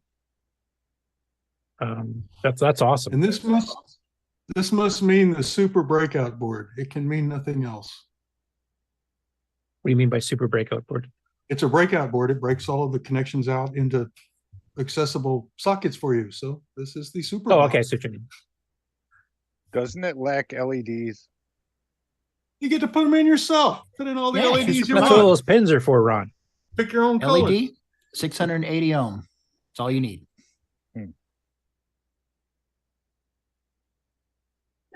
David Ladd in the chat says, with all these new things coming out, I need to set up a GoFundMe account.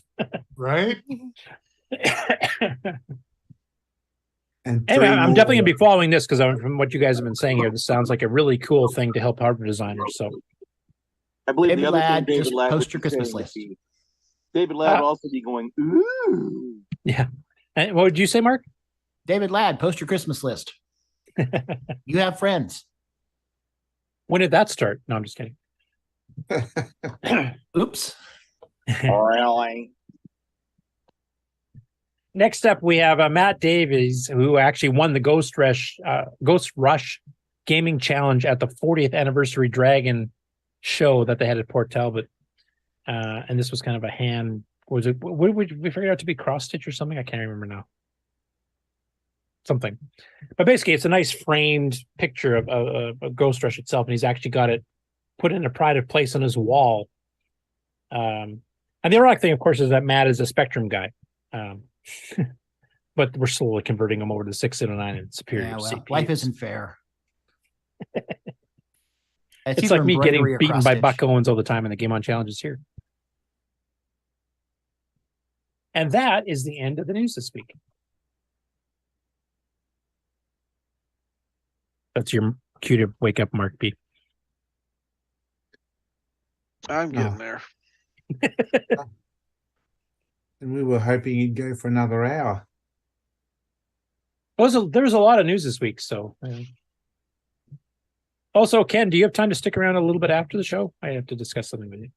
Sure. Okay. Oh, so what do we want to do now?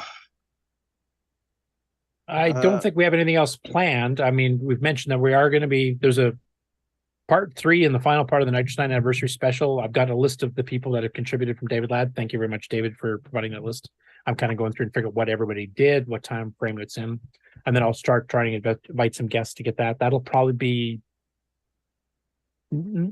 beginning to mid-December. I'm going to try to make it not on the same time. We're going to have Erico and Luciano coming on to talk about all the Brazilian CoCo stuff. That'll be a separate date because I don't want to make a 6-hour show because James Zipdapper is already complaining this one's too long. David's back. Oh, I only had to step away for a short time. Okay. Here come the contractions. Push that joystick button. God. Well, David, since you're actually on here now, I take it you really like that breadboard thing too, then. Indeed. What, Nick?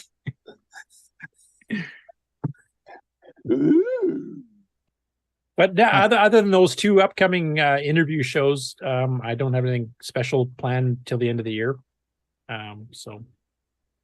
And I don't have specific dates for either of those or even who the guests will be for the Nitrous 9 30th. It's going to depend on who's available, who wants to talk about it, and what time zone they're in.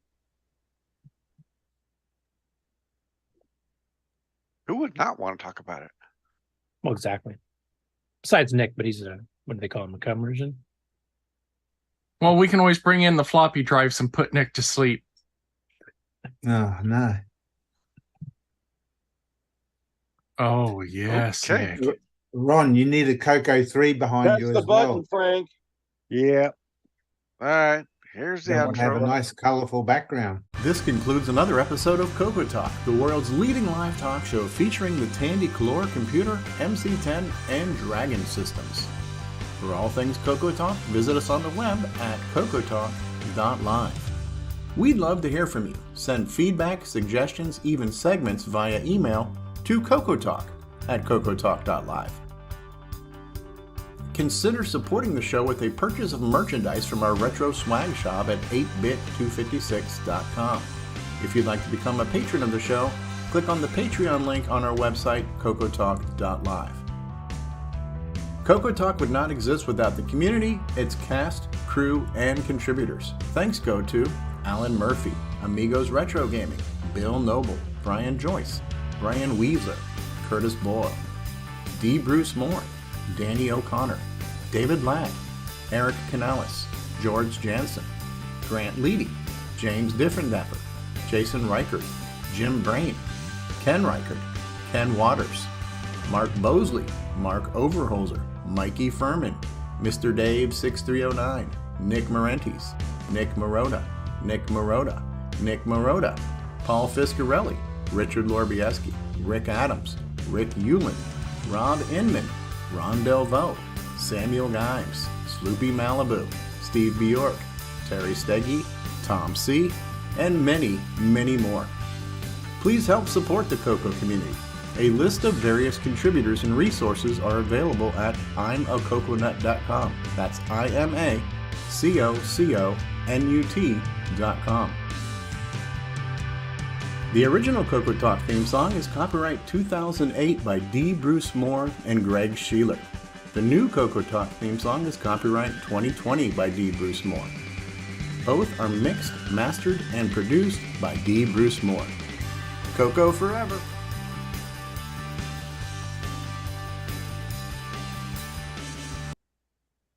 Okay, we're back. Any last minute things? My Nothing wife for is me. making cookies, and I have to I'll leave. take David Ladd to block. Okay, well, Priorities. Thank you, everybody, for joining us today, and we hope you had a great time.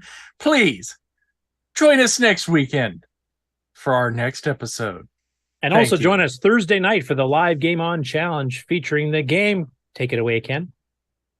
Oh God, what are we playing? Oh, don't surprise him like that. You see what happened? We're playing Stinger. That's priceless. It is posted in the GameON challenge with a small bit of instructions in the channel on Discord. We'll just blame your bandwidth this week for that, Ken. Sure we will. Yeah, apparently I'm contagious. Bye. See you Bye.